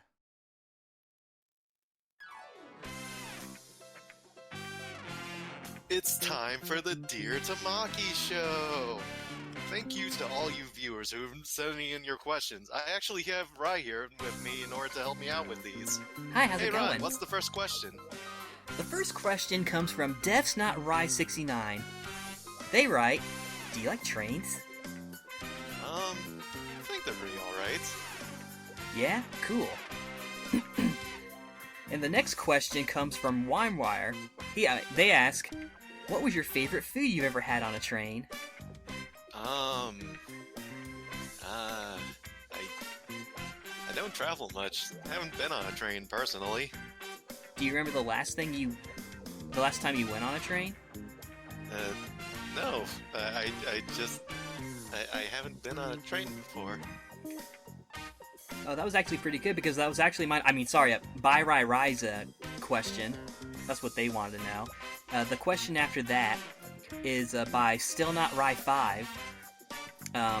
How long was your last trip on a train?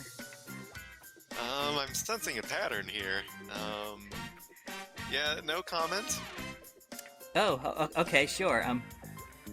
This next one is from Ryoken times 10. Do you prefer to sit on the left side or the right side of the train? Why are all these about trains? Who are you people? Yeah, it's really weird. Is it hot in here? So the next question is from Might Be Rye. Do you think it's important for a train to have a nice carpet on the inside? Sure, why not? I agree. I mean, I'm sure they agree too. So the next one is from Pretty Little Ryers. Do you feel bad for going poop on a train? That's a bit. Next question, please. The next one is from Do It or Not There Is No Rye. Do you judge a train based on how easy it is for you to step off said train? I don't have experience in this field.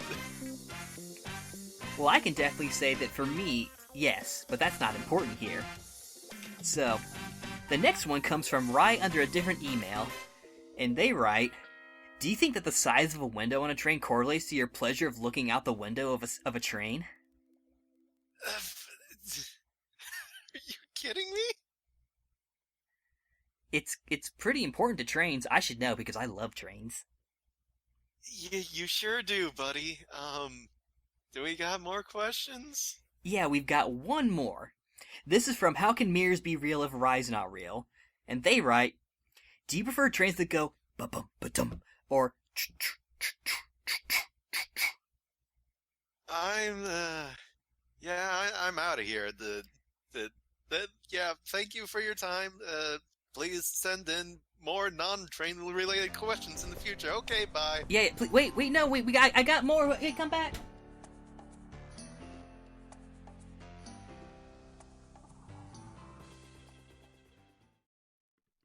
That's where the commercial break would have been if this were a show. And as we come back from that commercial break, we see everyone just trying their best to fight Trek. So flying kicks, punches, all that good stuff. Except one person. Tamaki, who at this point everyone has unmorphed because they either just decided to do it or they ran out of energy. Whatever, you decide.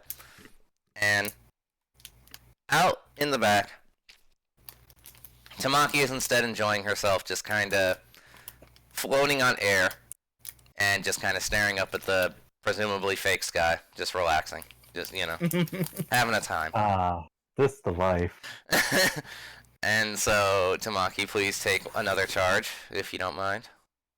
Sure. At this point, do we all know each other's names? 600 charges ain't anything to Tamaki Warden. And yes, at this point, everyone knows their names. Okay. So I'm all like, "Hey, Tamaki, you want to help us? Why? Because we're trying to train." I'm training too. Oh. Knowing how to use your ranger powers is probably important, so I'm figuring out the limits. Oh, okay. I'm a little miffed, but like I'm all like, okay, whatever. I'm like, okay, she can do what she wants. She's Trek motions for all of you to hold off for a sec, and he walks over and he goes, Tamaki, you really should be working to improve with everyone else. They're all giving their hard effort. You should probably do it too. Show of good faith. 5 more minutes, man. I just got comfy. And he sighs and he's like, Tamaki, if you don't continuously work to improve, you're not going to be able to keep up with your enemies. One day, your powers aren't going to be able to carry you like they did earlier today. They seem to be carrying me just fine right now. And I imagine she rocks back and forth a little bit, in the air. Yeah, literally in the air chair. like if it's a hammock or something.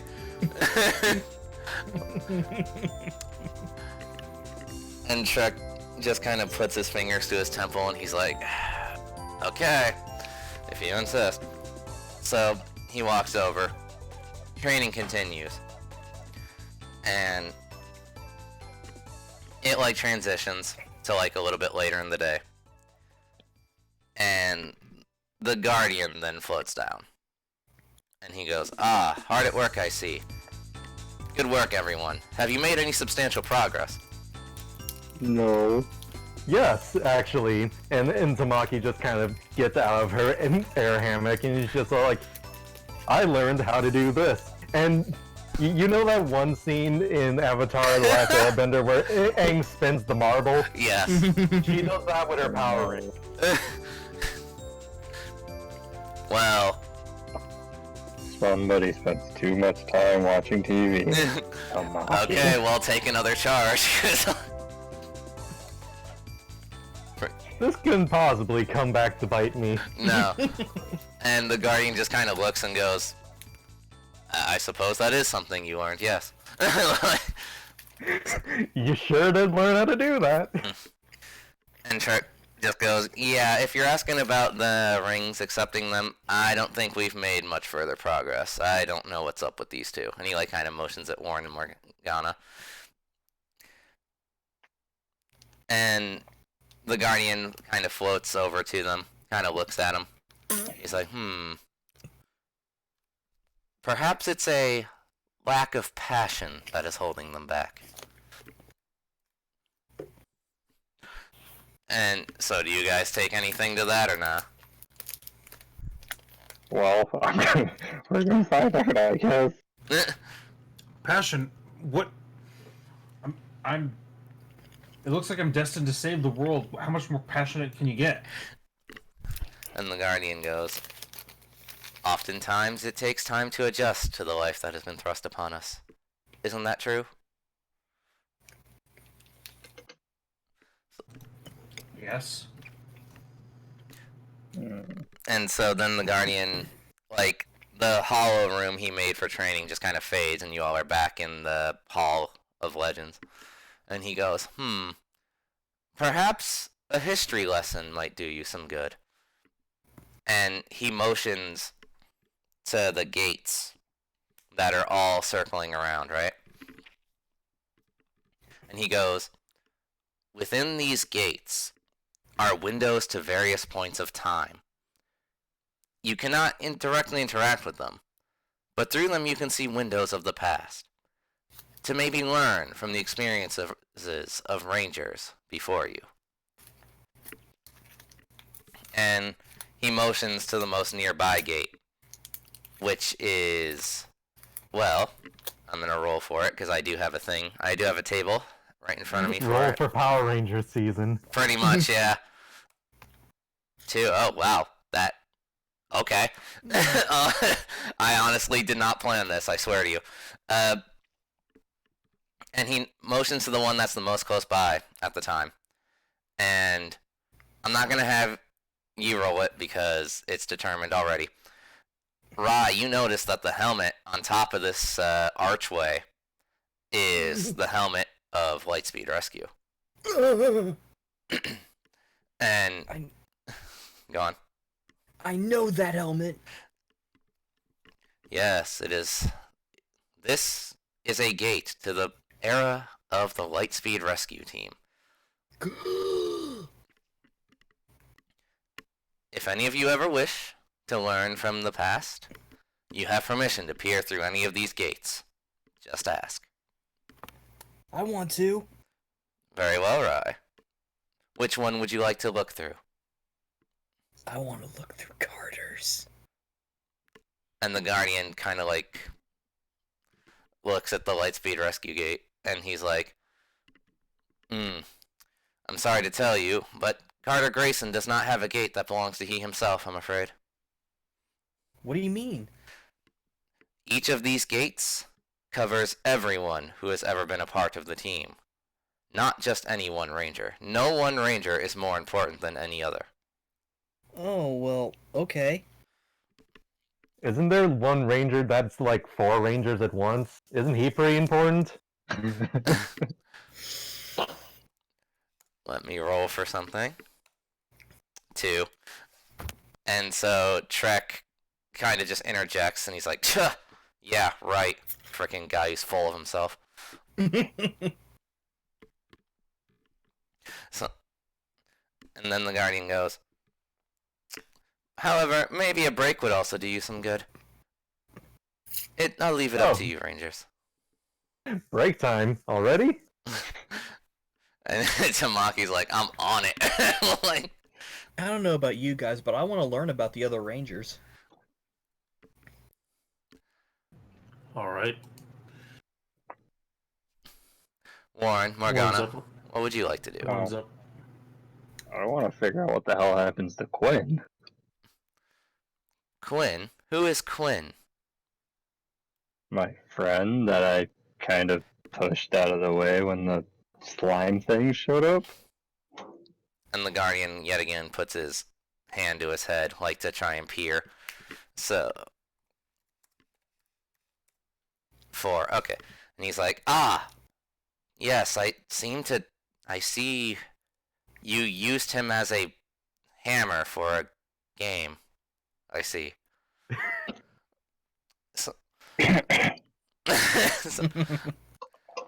let me see if I can locate him. And so he pulls up the viewing globe.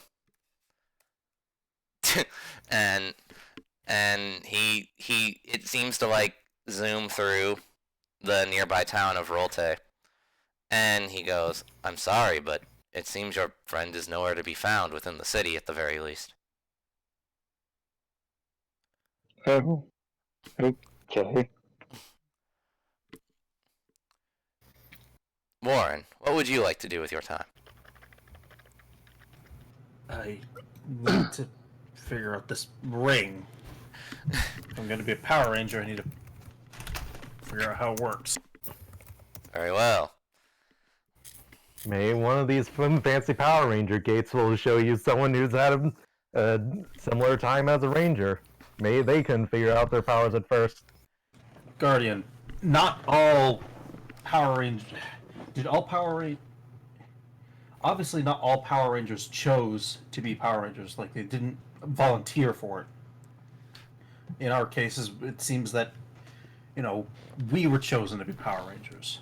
Or at least the opportunity to be.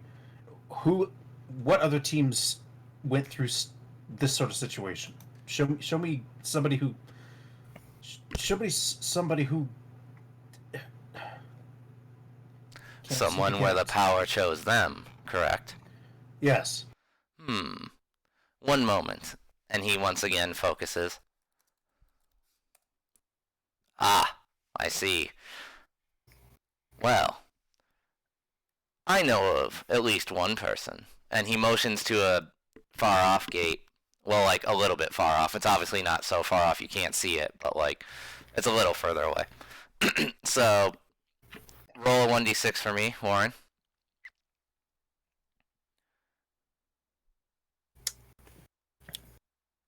One. Okay, so you look over, and you see a helmet, and you have no idea what this team even is. You're like, who? Like, and the Guardian's like, I see you're confused. That gate belongs to the team known as Nitro Boost. Nitro Boost. Yes, not a team that was known for this Earth, but they were chosen by an ancient race of fairies in order to get their powers. Perhaps you could maybe relate to one of them. He approaches the mirror and starts watching it. And meanwhile, I imagine Rai has he's tuned out everybody else. He's long since parked himself in front of the Lightspeed Rescue gate. He's Goku squatting, just looking in front of the, watching the mirror with big eyes. Oh. Yep. So they're now watching, and so now whenever any knowledge during the story that comes up for either of these two teams, your guys will have a boost to knowing what's going on or who that person is or what have you. Anything related to those two seasons.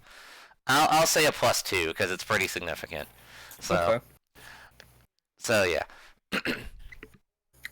And go on. Tamaki just kind of calls out, "Hey, time dude. Heckin, is there do these TVs also get Kamen Rider? I gotta catch up on my Toku." And the Guardian goes, the Kamen Riders. I'm afraid their powers are outside my domain. Shame. And then he floats next to Morgana and he goes, I imagine you wish to go search for your friend, yes? Yes, I would. Very well. And he opens a portal nearby and he's like, this will lead you directly into the city. You may search to your heart's content. Thanks. And so Morgana immediately steps in. The Guardian then floats over to Tamaki. And finally, what would you like to do?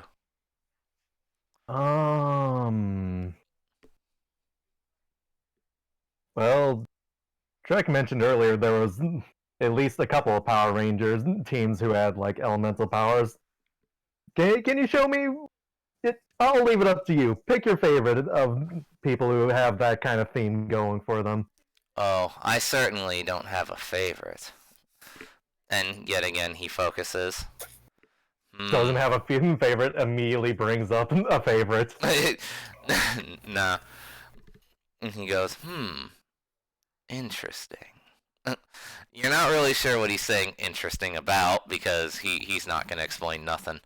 But he looks upwards towards another gate, and he goes, well, not quite elemental powers, but there is another ranger who I think you might be able to learn something from. And he motions towards the gate he's kind of staring at. and you notice that the helmet on the top of this gate looks a lot like Trek's helmet. Hmm. Dun, dun, And then Trek just steps in and goes, no. Nope. Not happening. Yeah, nah. I'm gonna have to pass on that one too, Chief. And the Guardian just goes, very well. And so, you may all do as you please. So, and then the Guardian just kind of floats away, doing whatever. You know, time god stuff. So now, a bit more time passes in the future. Let's just say it's like the next day. Alright. And so the guard, where are you guys all stationed, do you think? After a couple hours of watching previous Power Rangers, lives, I guess, Warren kind of clicks for Warren that, the world is still turning. Yeah. So he takes out his phone and calls his boss at the auto shop. and basically tells Sorry, him, boss, can't turn in today. You gotta watch my Power Rangers. okay, so it basically goes like this. Hey, Sam. Yeah, what do you want? Okay, no, Sam is actually nice. Stop that. Okay, you can be Sam then. Hey, boss, it's Warren. Hey, yeah, I was at the fair. Yeah, crazy. Yeah, I'm alive. No, I'm not a zombie. Are you a car zombie? No. Are you cars? Look, I got pretty banged up. I'm gonna need a couple days to just, rest. No, yeah, an ambulance took a look at me. I'm bruised, battered, but I'm alright. I'm just shaken. I need a couple days. Alright. Take care. Click. Rye is And he keeps watching. at this point, it's playing the intro, and Rye's singing along to the intro. Power Rangers Lightspeed Rescue! He's like playing, he's like kind of bouncing a little bit. He's like flailing around like a toddler. Yeah. This is the greatest show I've ever seen in my life! And where is Morgana? Is she still like frantically running around town, or like what? Probably. She would have no way of getting back on her own. So, I imagine, like, during this time, after, like, she gets bored of just sitting around, Tamaki eventually goes up to, like, one of the mirrors, and she's just kind of been watching through Mighty Morphin, and she's just kind of like, they get baked into a pizza. What are they going to think of next? But so in the middle of all this, Trek's just kind of been like lazing around, not really doing much of anything. Right?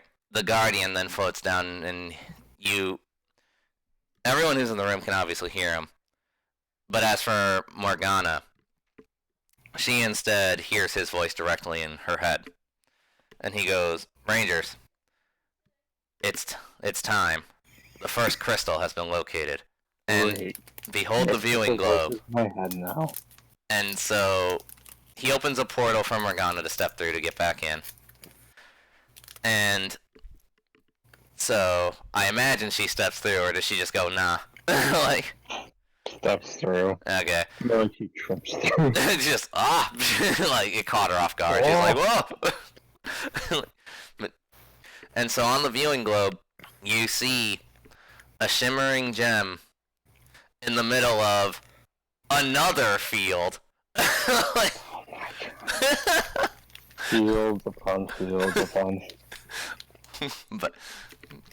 And he's like, yes, that is a Chronos crystal. And like you can almost like feel its like essence like through the viewing globe. It's that mystical and magical.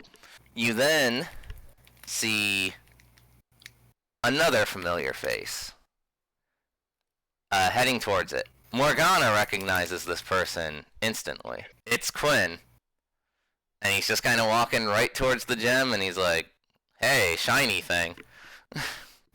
That idiot. So the Guardian goes, you might want to get down there soon. He might be messing with the Force. He has no idea what it is. It's something no normal person should handle, let's just say. And Maybe he's not normal. Maybe he can be our 5th Ranger. And the Guardian goes, I'm sorry, but the only Aura Stones there are yours. He opens a portal and he goes, step through and do as you will. And Morgana wastes no time. Neither does Trek. Like, he doesn't even say anything. He just, like, leaps right through, like, after Morgana. Warren pauses before leaping in himself. Tamaki just gingerly floats down from, like, whatever she was doing, and she's just like, come on, Rai, there's justice to be had. Hold on, let me finish this episode. Come on, Rai, and she just kind of, like, grabs him by the collar.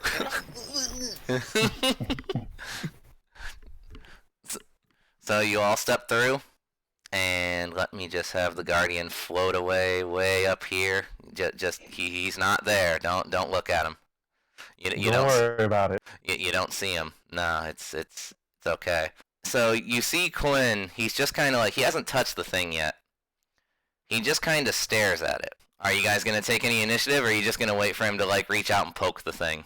Like, I yell at him. So, I imagine I'm still morphed because I didn't like actively say that I'm unmorphed, or can I at least be like morphed in by the time I'm like through the portal?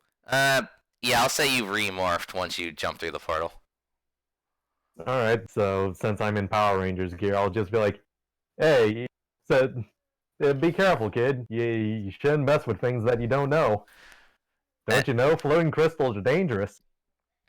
And let me roll to see if he hears you. He doesn't. Like, he's just like, oh, like he's very entranced by this. Like, and he goes over to grab it. Alright, plan B. I'm going to use my wind to just kind of mage hand, like, grab the crystal and just kind of, like, draw it towards me, like, reel it in like I'm fishing it in.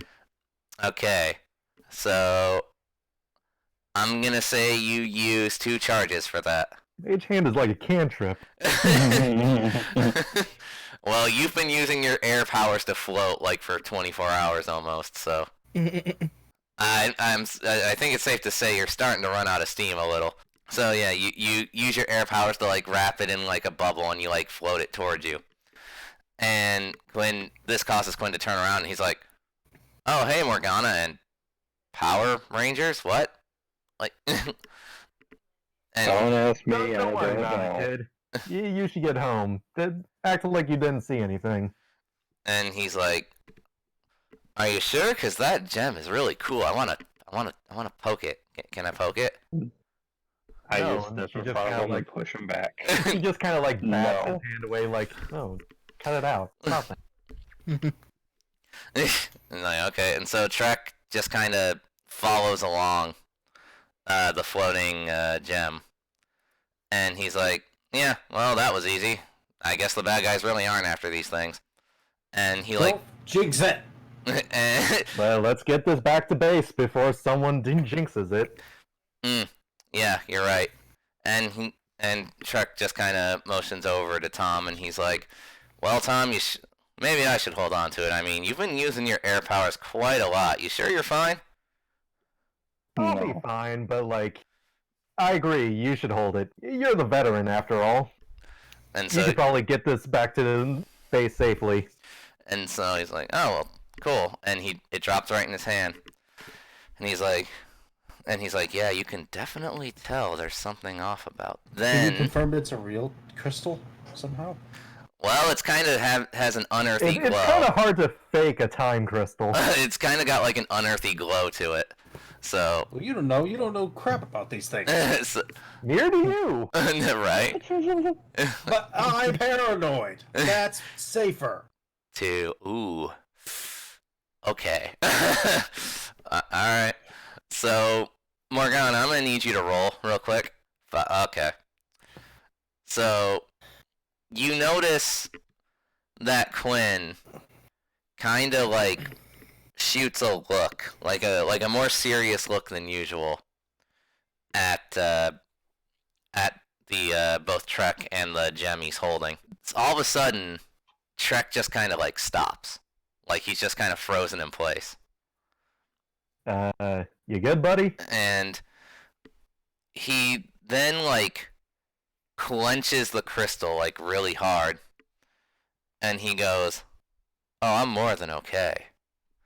Believe me. But hey, now that I'm thinking about it, earlier you guys asked how I morph, right? Yeah. Right. Well, I do have a morphing call of my own. And would you like me to share it with you?" Yeah, that'd be great. Oh, good. You see, what my team sends to say is, "Let's go, Psycho." Behind me. And suddenly, in this like suddenly there's like a sonic boom through the area, and now Trek is wearing an entirely different suit. He is the Psycho Green Ranger now. Warren has his sledgehammer in his hands, and he is charging. Instantly. Like, okay, so roll your 1d6. 6, okay. Just like a 5. 5, wow. Okay. Good. So, initiative. And you do hit him, like, straight up. Like, the second he's done morphing, you hit him, like, right in the back with the sledgehammer. Roll damage. I know it! 1. Is that 1d6 or 2d6? I'll say 1d6 plus 1, because you got the jump on him. 2. Right. So the sledgehammer breaks, like, right on his back. And he's like, "Oh, didn't I teach you to be like water? Here, let me show you what I meant." And so he immediately goes and counterattacks. And you can't beat a 9. So he just kind of, like, force pushes you, like, with his sheer might, like, back. And you take 9 damage. Like, so, 9 damage to the face. yep. Warren hits the ground hard, and he shouts out, "Don't let him take it!" And now he starts the monologue. He's like, "Wow, you guys really are suckers. All I had to do was wait until the Guardian showed me where these crystal things started popping up, and you just led me right to it. You even grabbed it for me. Like, I gotta thank you guys. It's real easy." Oh, no problem. Glad we could help. But why? Why do anything? For power, of course. You all don't know my story, do you? Let's just say all this rubbish Power Rangers go on about. Family, friendship, nonsense. The only thing that gets you further in life is sheer brute force. And he goes and draws his sword, and he, like, shoots a shockwave right at Rai. And so, roll 2d6, Rai. So, yeah, it takes him right off guard, and you take 10, you lose all your armor. Like, you manage to resist the impact, but, like, you feel a little winded. Gotcha. Wait, no, I took it from the wrong thing, didn't I? You took your armor and your charge out, but, like, there. Okay. So. He's like, "With this Chronos crystal, you all don't understand. You can really feel the power. Now I can get revenge on all of those Rangers who backstabbed me. Yes." Can I ask a question about Trek's out-of-campaign character? Sure. Did this actually happen in the comic? Like, was he the Psycho Green? Yes. That's cool. Yeah. Like, so now I'll give you all a choice. Forfeit your aura stones, or die. And he, like, starts charging his blade with more energy. At this point, Tamaki has been, like, trying to gather energy for, like, one really big attack, so she can just kind of, like, really, like, sidewind this guy. And she's gonna be like, "Hey, Psycho, why don't you pick on the better Green Ranger?" And she's gonna let loose all over him. Alright, take all 6 of your charges, and I'm gonna say, roll a 5d6. So he actually can't beat that. So same amount of dice. Roll damage. 17. Okay. So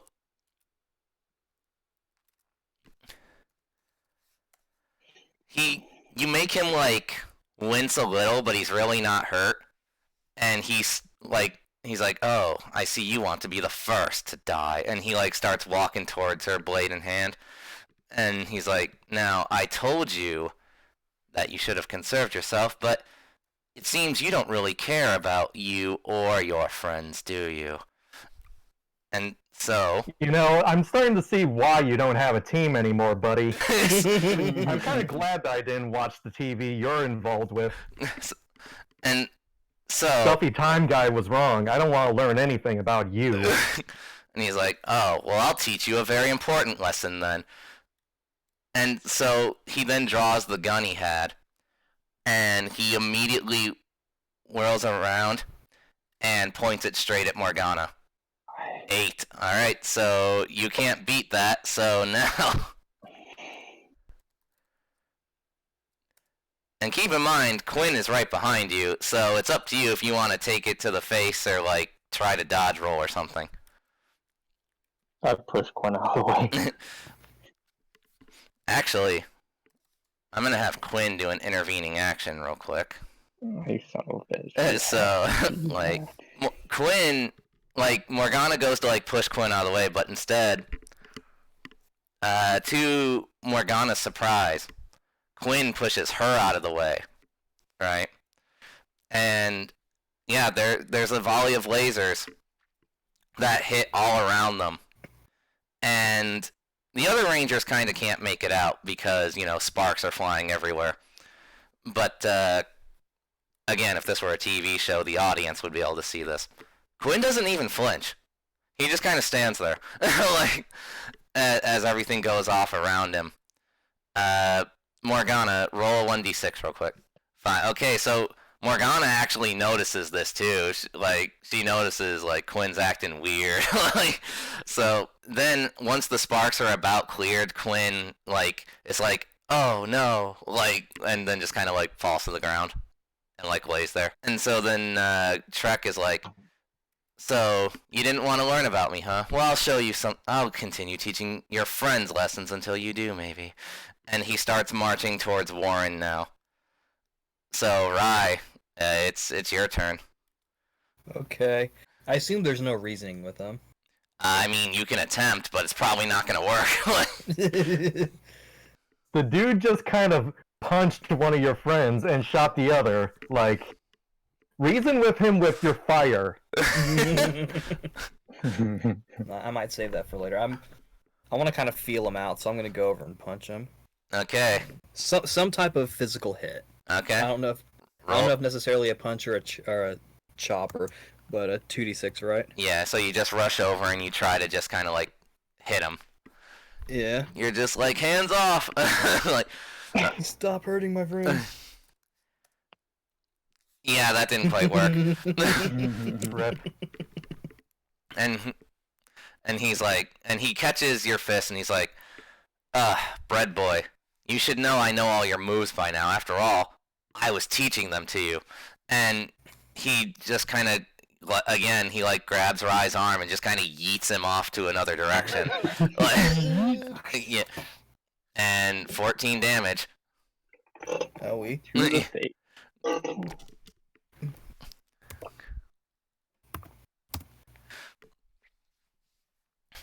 So, now, Morgana, what do you want to do? Quick, try to find one of those goo monsters and give it a hug. We're the Yellow Ranger about now. Oh, God. Well, if Quinn wasn't hurt, I'd be using him as a hammer. Oh, God. Chuck Quinn at Psycho Green like a boomerang. No. Just bend his body into one and then... Alright, I just kind of berserker charge him. Okay, roll 1d6. Go for it. 3. Alright. Yeah, no.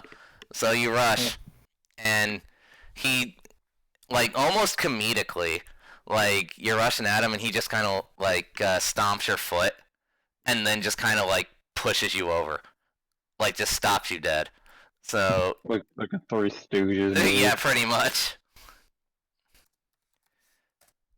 And you lose all your armor plus 3 health. I didn't have armor to begin with. But true, yeah. So just lose your 13 then. You're not a ranger yet, so. Oh no, his civilian armor. Yeah, none of it. But When we lose all our armor, does that mean we demorph technically, or? no, you only demorph when you're like super low on health. Alright. So. And he's like, I don't know why you all are even trying. You know you can't win. Just fork over the aura stones. Or I can cut your hands off. Well then, that escalated. Carl. Yeah. You know, I'm starting to get why they call you Psycho. You're real messed up, buddy. Not you're gonna say you stabbed someone 37 times in the chest. And so he goes over to Warren.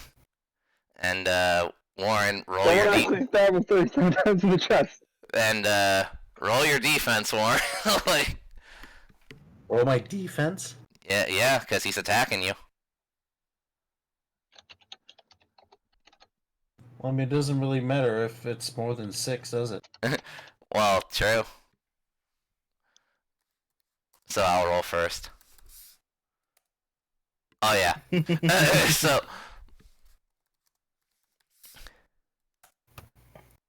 yeah, he goes over, and rather than like actually go to chop your hand off, he just kind of like takes the like butt of his like giant butcher knife thing, and he just kind of like hits you square in the chest with it to like wind you.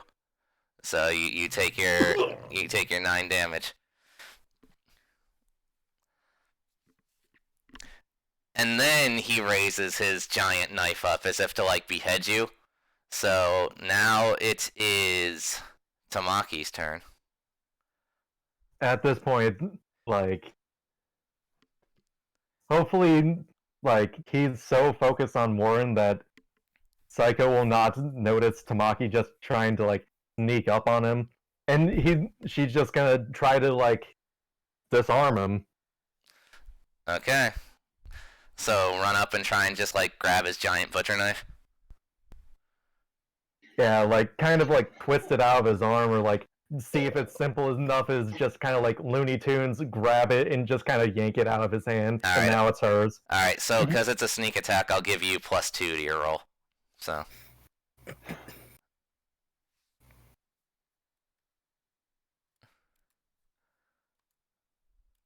Nine, okay. 10. So you almost get it. Like, you're like right there. But at the last moment, he notices you. And he like kicks behind him. Like with great force. So 9. With great force. Yeah. So 9 damage square to you. But and he's like, oh, you think you can really do anything? You're all washed up, Tamaki. Just remember, you could have saved him. And so now, as he's getting ready to take the blade down, I'm gonna let Rai do an intervening action. You're gonna let me do a thing? Yep. So, Rai, you felt him out. How are you feeling right now? You feeling like fire? Because I'm feeling like fire. I'm gonna do some fire. I wanna use half of my charges to try to like just severely burn him from like the like kind of like bear hug him and like kind of try to like severely burn him and stuff. Question. Like, Yeah. If well, I'll let Wise go first. Well, I mean, I feel like my turn came and went without me doing it. Oh, your turn is right after Rise. So. Oh, okay. Yeah. I wanna. So, Ryan, I kind of wanted to suggest something, you know, maybe an idea. What's your idea? So he's holding like this big knife, right? Uh-huh. Knives are made of metal, which conduct heat very well. But what if it's one of those, like, kind of like, you know, what if Psycho Green is actually a hardcore YouTube star and he's hoping that I'll get the idea to let him do the firelight on the knife challenge thing? God. Oh no. Okay, then how about you 1,000-degree the handle instead? That's true. Well, do we know if it's made of something, like, flammable like that, or? All you know is it's a giant butcher knife. That's all you pretty much Knives know. are typically made of metal. It could be some sort of weird space metal. It'll probably still conduct heat. Can I try and burn his butcher knife or whatever? If you want, how many charges you want to use? All the charges. No. Yeah, as cool as it was during the test session, I'm gonna go with half, so. Okay, take 5. I'll let you do 76 for your roll. 76? Wow. Yeah.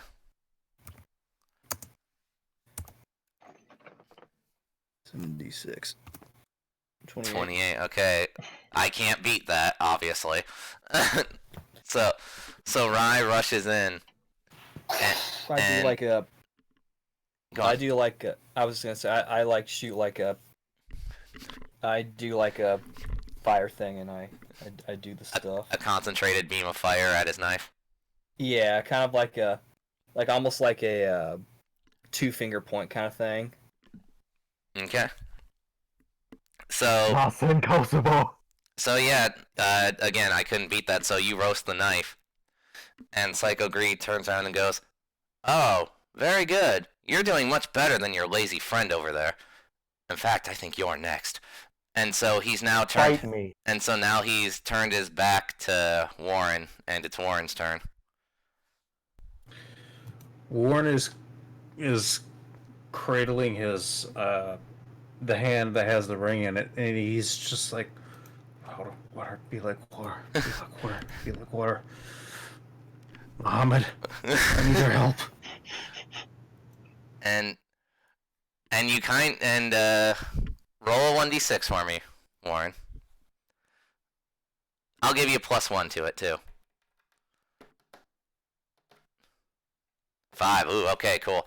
All right, so you feel it. You feel it starting to well in you.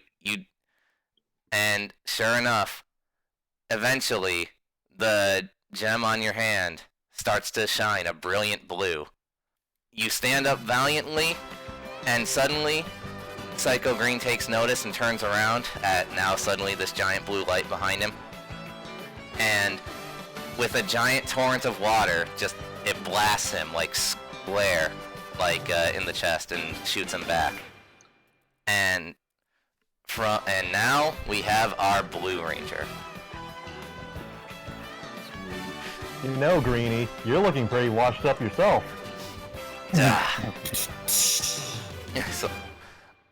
So you notice Warren's new suit is obviously blue, and his decals denote water and a shark. That's cool. You also start to notice something forming in his hands. Roll it. I'll give you +1 to that too. It's a sledgehammer, I swear to God. Alright, perfect 6. What's forming in his hand? It is an oversized sledgehammer. Made of ice, and the head is made of an ice, like crystal. Okay, slow down there, Snow. So okay. We now have our we have 3 Rangers. And so Psycho Green isn't really deterred. He's like, I was handling 2 Rangers fine. 3's not going to make a difference. Fun fact, I once killed an entire team of Rangers. Good for you, buddy. And so he starts marching forward again. And I grit my teeth knowing that he killed an entire team. That makes me pretty upset. So, Warren, I'll give you another turn because you just morphed. And like with Rai and Tom, I'll let you God mode a little. So what do you want to do? Warren is going to do a Power Ranger leap over Rai and Tamaki, and water is going to gather around the head of the hammer as he brings it down on Psycho Green. Okay, roll damage. I'll let you hit. So 2d6. This is supposed to be 3. Sure. Let's make it 3. If you want to use an... well, yeah, because you used element. So yeah, 3.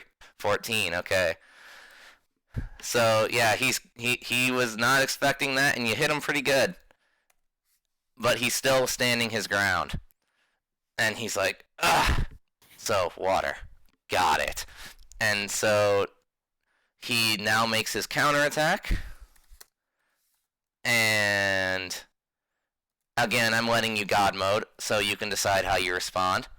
But, he takes his blade, and he just basically tries to, like, real quick, like, switchblade style, like, stab you, like, as you're right there. How do you want to respond to this action? He's gonna, with a backhand, like, smack the blade with the head of his hammer, and it's gonna, like, make this huge cacophony of a noise as these two power weapons just gonna, like, bounce off of each other. Just if you ever heard the sound of what was it? Have you ever heard the sound of a rubber ball breaking a window? Or two lightsabers colliding.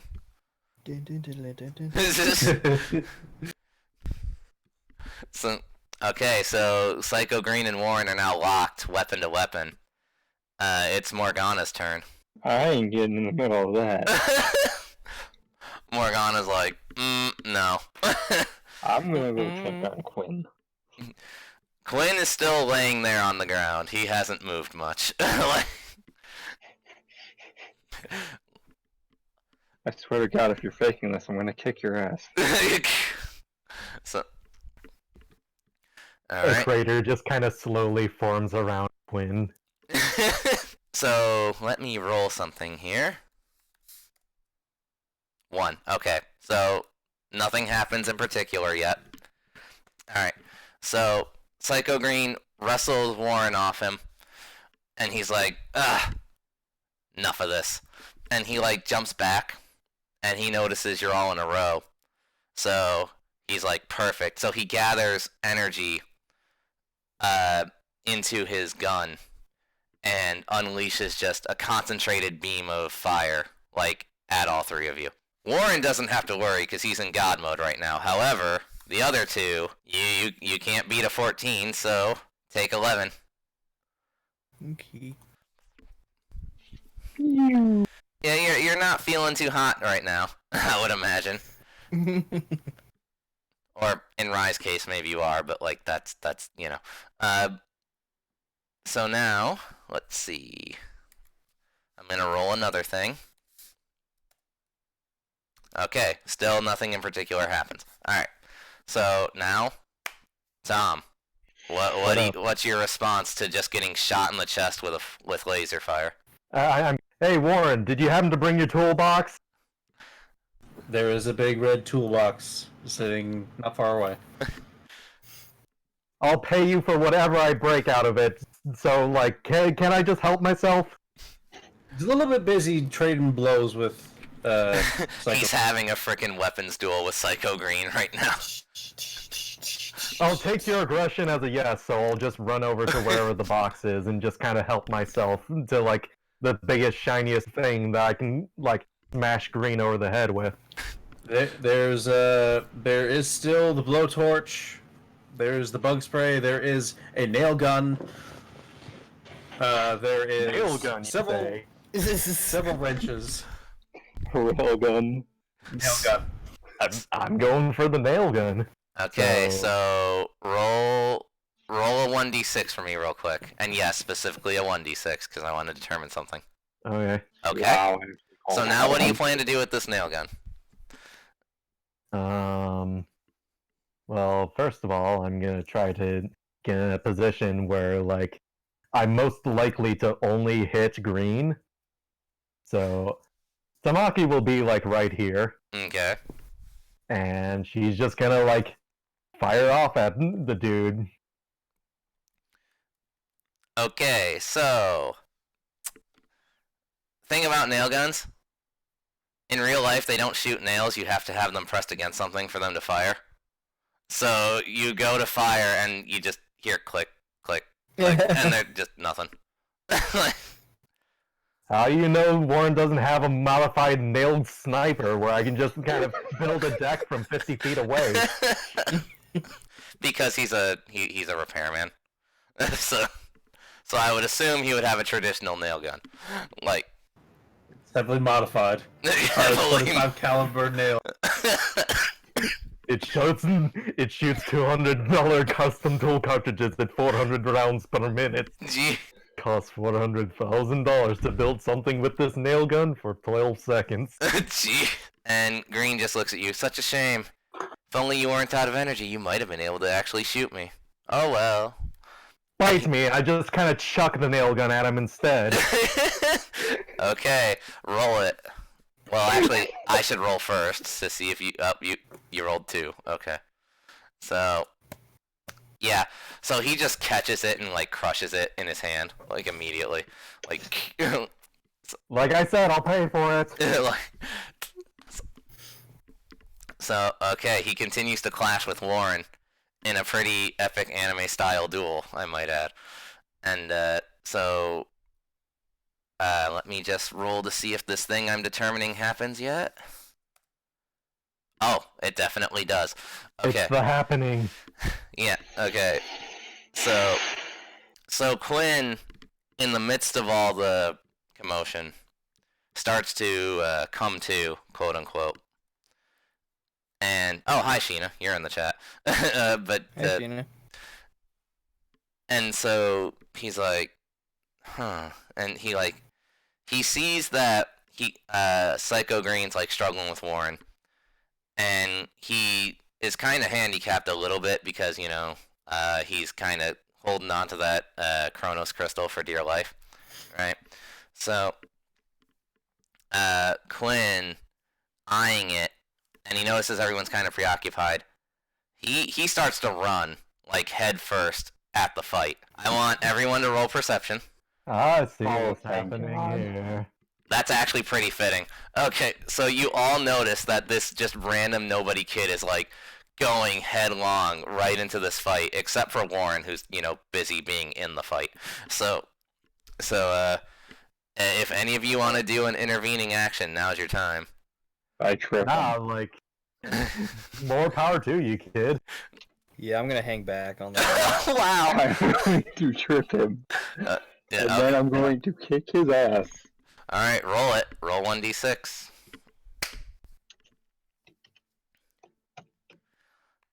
Ooh, he's got to beat a 5. Alright, so yeah, Morgana's like, what are you doing? And like trips him immediately, and he just comedically like falls forward, and he's like, I'm trying to help. Don't. Come on, it's not like you're doing anything. Touche. And so now Psycho Green's taken notice, but he's still busy kind of clashing with Warren, so he's not really doing anything other than that at the moment. So, Rye, it's your turn. Alrighty. I was thinking about this. Here's what's gonna happen. Oh. I'm gonna try to hit him. So first question: Mm-hmm. Have I learned my? Do I have the ability to do my cool strikes thing yet? Roll for it. Okay. No. Okay, so now I'm gonna roll something. Okay, so you going on that Lightspeed Rescue binge helped out. It gave you inspiration for a new way to carry yourself during fights, and so you now have your cool strikes ability. Congratulations. I do have it. Yes. Okay. Thank you. Alrighty. I would like to infuse my fist using one of my charges with some fire. Okay. That's not all. Alright. Because I'll take away one charge. Also, if I'm reading my character sheet correctly, where is it? My morphed ability is for every 20% or every 20 HP loss, I gain 1 die to hit and damage, and it caps at 2. Yes. I'm at 55, so that's That's plus 1 die, yes. That's plus 1 die. Mm-hmm. Plus the cool strikes. So that would be plus 2, wouldn't it? Yes. Alrighty, so that would be a 2d6 plus 2, correct? Yes. Alrighty. 11, not bad. 11, alright. So yeah, you come in hot with your Fists of Fury. And Psycho Green, man, he is tenacious. He's not only clashing with Warren, but he notices Rai come at him. And now he is actually parrying both of you at once. Like, this is like the Goku and Piccolo versus Raditz fight, like, right here, okay? Like, that's how this is going down. Like, he's holding both of you off pretty squarely. Damn. And so, meanwhile, Quinn is still arguing with Morgana, and he's like, come on, Morgana, we gotta do something. We can't just let your friends die out there. You know, Morgana, like, if you hear a voice saying, now is the time, like, you should probably answer it. There is no voice. Well, make a voice. Go crazy. Hit your head on a rock. Do something. I'm gonna say Morgana's, like, frozen. Because she's still arguing with Quinn. Okay. So, let me roll for Quinn real quick. 5, okay. And Quinn just goes, well, I'm going. And he, like, gets back up and he starts to run. And Psycho Green, I'm going to have him expel 10 of his charges. And he's like, alright. Because he's starting to get annoyed. He's like, I've had enough! And he, like, creates, like, a huge burst around him to push the 2 Rangers that are fighting him away from him. So, pretty sure you guys can't beat that. like, pretty sure my math might be a little off, but you know. So, take 51 damage. Yikes! Yeah. So, alright, so that's enough to knock Rai out of morph. Like, he is now on the ground, in a lot of pain, demorphed. Owie. Warren, you're still feeling the high from your sudden rush of power, so you're not down now. Like, yeah, you don't have much health left, but, like, you don't feel it. Like, you're still raring to go. You've got good stamina right now. So I've got it's power grid adrenaline. Pretty much, yeah. Octane grade adrenaline. Yeah. And so Psycho Green then notices that some random kid is, like, running at him. And he's like, wow, you're braver than your friends. That's almost commendable, but also stupid. And so, pretty easily, I'll even roll for it. Oh yeah, so pretty easily, he just kind of, like, slaps the kid to the ground, and he holds him there by just kind of, like, stepping on him, like, really forcefully. Again, Raditz style. Like, just... We need our Gohan. Just, like, stomping into him. And you know, if this guy wasn't such a douche, I'd actually like this a lot more. Is it because of all the Raditz references? Yes. We need a full Nelson. So Psycho Green then, like, twirls his gun, like, cockily, and, like, points it right at this kid. And he's like, oh, nothing personal, but I just can't have any witnesses. Nothing personnel, kid. Yeah, kinda. And he points it and it starts charging with energy, and he's like, and he looks at Tamaki, and if you could see through his helmet, you'd see that he's, like, smiling, like a douche, like, right at her. And he's like, such a shame you wasted all your energy. You know, I'm sure a wind boost would help this guy a lot. Oh, well. And so it starts charging. And I'm going to let Morgana do an intervening action here if she so wishes. So. I'm going to body check him again. Okay. So, roll. I'll give you +2 to your roll. Go for it. Wait, so do I get a +3 then, or? Oh, or then, yeah, +3. Strength? Yeah, it's +3 because it's your +1 plus +2. So. Yeah, no. 7. Alright, well, maybe I'll roll real bad. It really didn't matter. Okay, so Morgana is like, no, off my friend. Rushes in. Psycho stops her. Or, like, he braces himself, right? And as Morgana's rushing in, her body is enveloped in a bright yellow light. And suddenly, the earth from surrounding both her and Psycho Green, it like craters as she delivers this like body check that like does this huge sonic boom, and it sends Psycho Green like flying back. And now, with the dust cleared from that impact, we now have our Yellow Ranger. Morgana's suit being yellow with the decals of both Earth and a bear. So, congratulations, you've also saved Quinn, who is kind of just stunned. He's like, whoa. Trying not to yell Baka right. Alright, I'm just gonna keep going on with this Berserker rage, I guess. Yeah, so your turn's over, but now I'll let you God mode for a short bit when it goes around to your turn. So, Psycho Green's kind of stunned, and he's surrounded on all sides now by like 4 Rangers. 3 Rangers and 1 Ranger way on the ground. Like, Right. being Rye.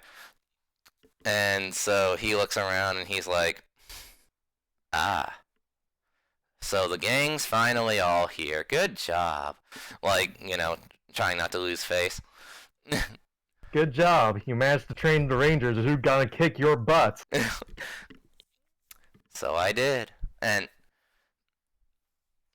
now, and he like braces himself, and he yet again readies his blade, and which has reformed itself. And he goes, now, show me what you can do. Show me your moves. Wood fight. So now, Warren, what you gonna do? I'm gonna expend 4 power, Okay. and I'm going to envelop. I'm going to drop my hammer, and instead envelop both fists in big blocks of ice Okay. and rush him. Alright. So I'll let you add 4 die to your attack and damage. Warren just made himself some ice sock'em boppers. Yes. Be So prepared. would that be 4 on top of my normal roll, or would that just be 4d6? 4 on top of your normal roll. 25. I don't think he can beat that. I'm pretty sure. So yeah, you rush in, and now roll your damage. Same amount of die. 25, okay. Sweet. So you rush in, and you just start battering this guy. Like, no hesitation. You are in, right? Kitty punch, kitty punch, kitty punch, and pause! Kitty punch. Like I imagine it's like Hajime no Ippo up in here with your rapid punches. So yeah, like He may no. yes, the boxing anime, but yeah, just start wailing into him, and yeah, he's just kind of got to take it because what else is he gonna do? He can't really do anything at the moment. So now it's Tamaki's turn. Alright. At this point, Tamaki's just like, it's gotta be I can do. Stupid ring. Give me a weapon, anything to take care of this dude. And she's just gonna pray something happens. No. Just kind of stares at the ring, and the ring just kind of stares back. Like, nope. Alright, if you're not gonna do anything, I will. And then, Tamaki just takes the entire toolbox and tries to smash Psycho Green over the head. Okay, roll your attack. Oh, So I wanted that to work, just like out of nowhere. Toolbox! right. So Psycho Green's reeling back a bit from Warren, but he notices Tom coming at him. And he immediately whips around and just shoots the toolbox, like, with his blaster. So, yeah, that thing's pretty gone now. And then he lets loose a counter volley at her, so... 13. And how come you can counterattack as well? Like, what the heck? That's one of the things I gave him. So, yeah, take 13. I give him 13. Dang. And when the toolbox is destroyed, Warren has... Oh, hang on. Warren actually needs to be over here because he was beating the crap out of the guy. Yeah. Like, has like a full body twitch. And Tom has to pay for that. I know I said I'd pay for anything in the box. Don't worry, I can pay for the box too. Alright, so Ra, you're kind of reeling on the ground right now. You think you can do anything, or are you just gonna be like, I'm done for today? Do we have healing hands yet? Not yet. Okay, so am I able to move? Oh, you can. You'll move slow, but you can move. Alrighty, I'm gonna try and move away. Yeah, you're gonna try and get away from this, like... Yeah, so I'm gonna go, I guess, you said 6 squares per movement, right? Yes. So 1, 2, 3, 4, 5, 6. I'll do that. Sheena says not the toolbox.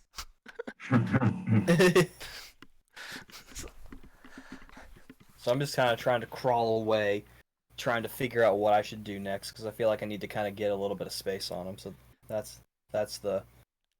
You're also kind of hemorrhaging right now, I imagine. Yeah.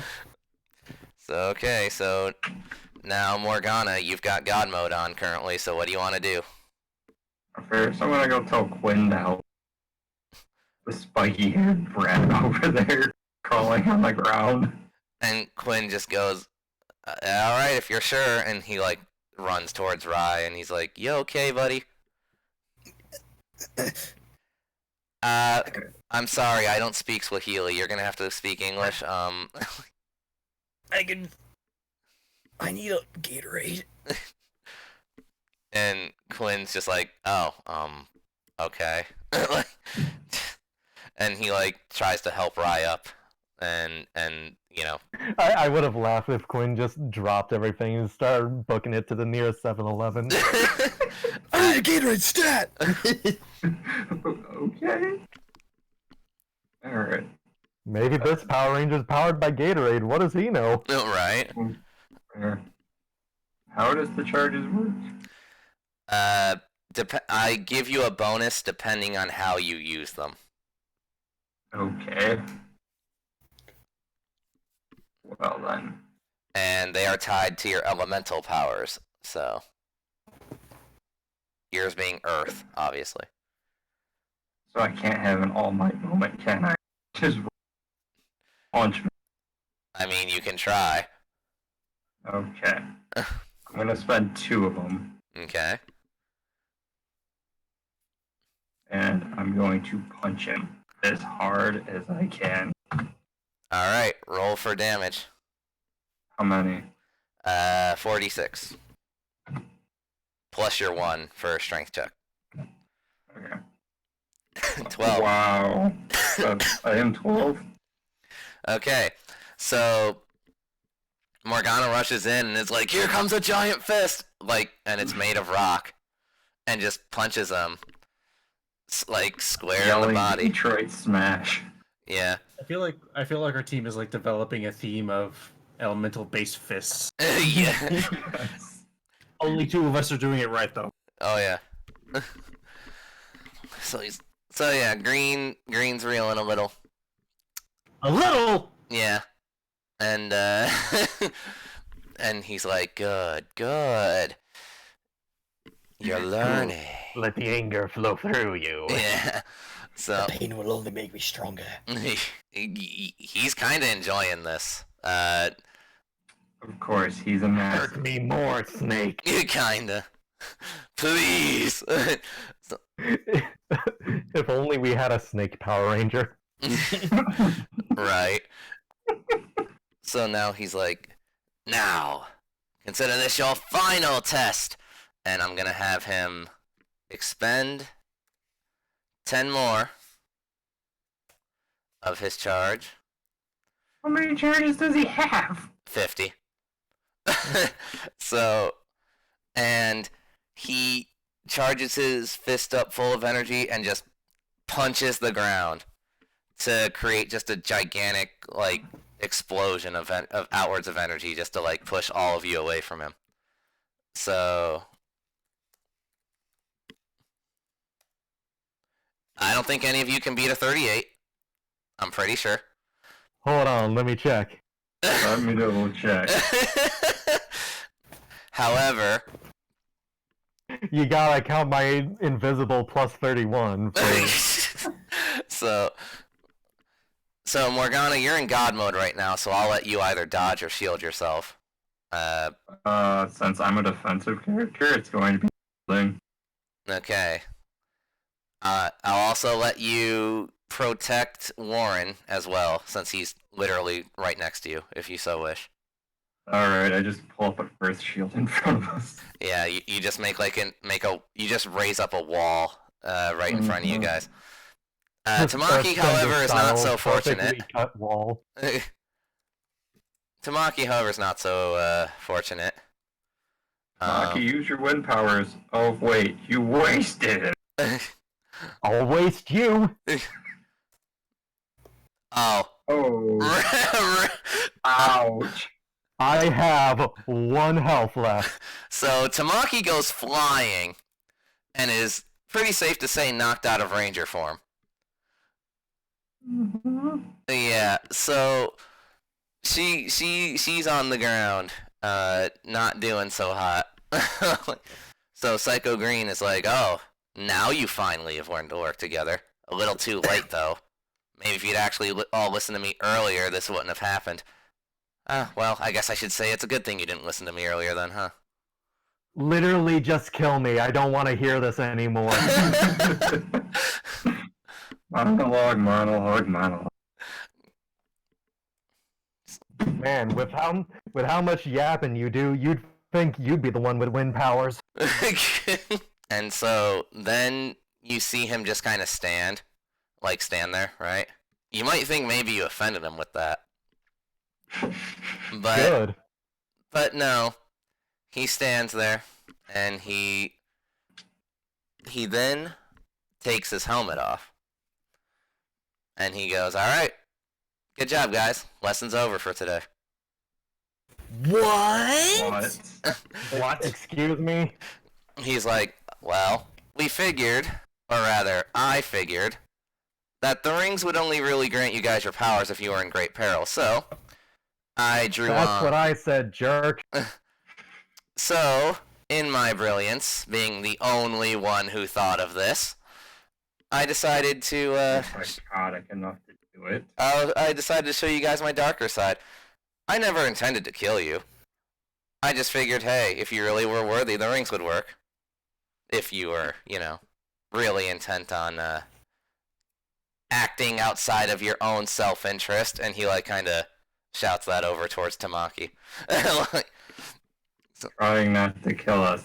She's on the ground bleeding. I liked you better when you were... I liked you better when you were killing me. Since Tamaki and Rai are both really close to dying, does that mean we get to Zenkai? No. And so...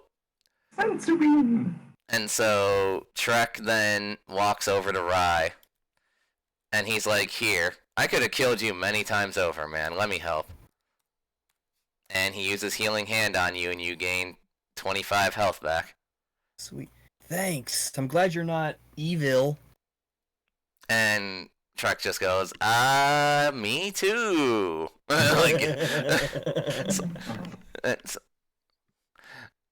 And he goes, "Yeah, I figured this would all work out fine. I'm a great teacher, gotta say." I could just see, is he Yeah, doing like the finger, the nose rub with the Hey finger Morgana, could you please just like punch me a little so I don't have to hear this more? And then the Guardian then floats down out of nowhere. And by the way, Quinn is just blown away by all this. He's not really saying much at all, right? But the Guardian floats down. He stares at everyone there, and he's like, good work. I knew I could trust you, Trek. And Trek's like, yeah, well, you know. And so the Guardian then goes, now that you are all Rangers, I believe it is time I tell you the top 3 rules for if you wish to keep your powers. First and foremost, you must never intentionally reveal your secret identity to anyone. Secondly, you must never escalate a fight. Only fight in self-defense. And third, and most importantly, never use your powers for personal gain. That's all there is to it. So your typical superhero lecture. Kinda. Does self-defense extend to people who cannot defend themselves? But of course, you are the Power Rangers after all. All right. Out of the ruins of his destroyed toolbox, he actually pulls out a small pad of paper and a pencil and actually starts writing things down. He's writing things down on a burnt napkin.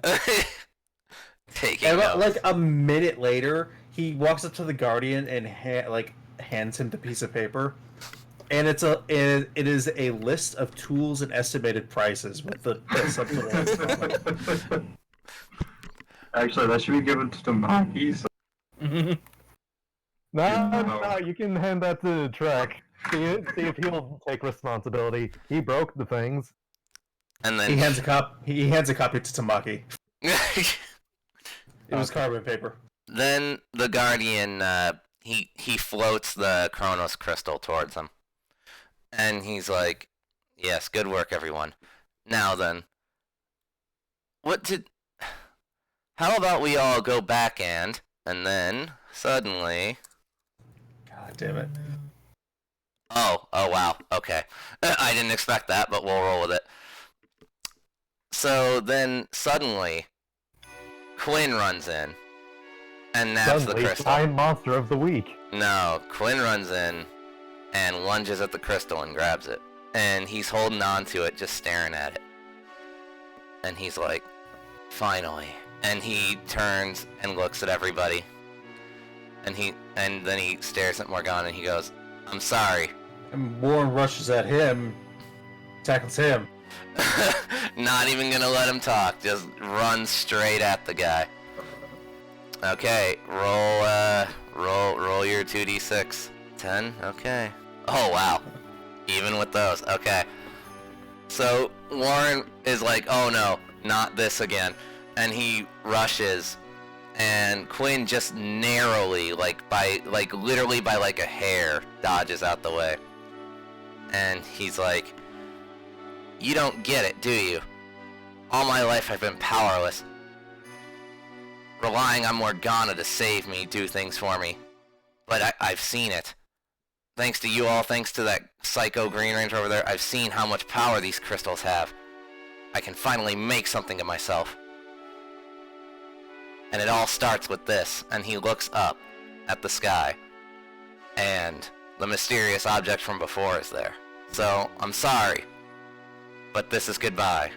And a friggin' tractor beam comes down on top of him, and pulls him up, straight into the object, and he is not seen. And then said object once again ascends above the clouds. And... So y'all just really let that happen, huh? Says the almost dying woman. Let's keep a hand on the crystal, Guardian. And Trek then says to her, and he's like, now, calm down. Yeah, we lost one, but think of it this way. We have an idea of who our enemy is now. That's a good step. And the Guardian just kind of nods in agreement. Doesn't even seem to really be fazed. And he's like, I agree. If we're going to learn about our enemies, the Cronus crystals are the best way, one way or another. We'll be running into him soon, I'm sure. Morgano, do you have anything to say about all this, or are you just, like, stunned? Done. Stunned, got it. And so Trek then demorphs. He's back to his normal self. And he's like, well, what's done is done. Guardian, am I free to go? And the Guardian just nods. And Trek then says, okay, everyone, glad I could help you out, but I have my own things to do, so before I go, anyone have any questions for me, maybe? I do still love my adoring public. You didn't actually kill your team, did you? And he just kind of gives an aside glance, and he says, well, I'm sure you'd find out sooner or later, but yes, I did in fact kill my old team. Were they the bad guys? They were called the Supersonic Rangers. Well, that's what the people of your planet called them anyway. I didn't lie when I said my team was called Vector Flash, after all. Let's just say a lifetime of misunderstandings and jealousy led to some actions I now regret. And then the Guardian here came and gave me a second chance. So, I owe him a lot. So, be nice to the old guy, won't you? And the Guardian... I need a nap. Rye is still hurting a lot. And the Guardian just nods and goes, indeed, and you've been a valiant asset, Trek. Thank you for all your help. And Trek just kind of nods. And he's like, well, with that, guys, take care. Me and other Rangers will be keeping an eye out, because it seems as though this threat is bigger than many others we faced before. So, till later. And he, like, starts to walk off into the distance. He doesn't teleport or anything. Yeah, he's just taking the long trek. So. Stay gone. And then he turns around. He's like, oh, and Tamaki, I actually have some advice for you outside of not being a lazy bones, if you don't mind. I literally cannot stop you, so let's just hear it. Well, I've noticed your fighting style, and I will say this. You might want to work on your geography. My what? That I'll leave you to figure it out. Toodles. And then he like runs off at like speed faster than a normal human. Mach speed. Does he Naruto run? He does not What does Naruto that run. have to do with anything? I get Well, if he's part of the Supersonic Rangers, then he would probably Sonic run. Yes. No, he Sonic runs. You hear the frickin' distorted music and everything. See, the difference is Oh, a my Sonic ears run, with the Sonic run, you clench your fists. But with the Naruto run, you keep them, like, in, like, arrow points, you know? Yeah. Tomato. Mhm. It really is the same. The Guardian turns to all of you and goes, yes, Trek is right. I'm sure you'll be meeting many more Rangers along your journey. But until then, you've all earned a great rest. Oh, except for you, Tamaki. I believe there was some training you still had to make up, right? Agreed. bruh, I have to go to the hospital. Fine. I'll carry you. Useless. So you just pick Tamaki up by the foot and like just fling her over your shoulder. Yep. What am I supposed to do to stop her? I have 1 HP. Pretty much. Roll to take your chances that you won't take any falling. I'm pretty sure if I move, I'll dislocate my rib cage and die. Alright, then it's settled. Everyone, I look forward to working with you. This is the beginning of a new era. The beginning of the Power Rangers Cosmic Roar. And with that, the logo flashes like if this were a TV show, and that's the end of the episode.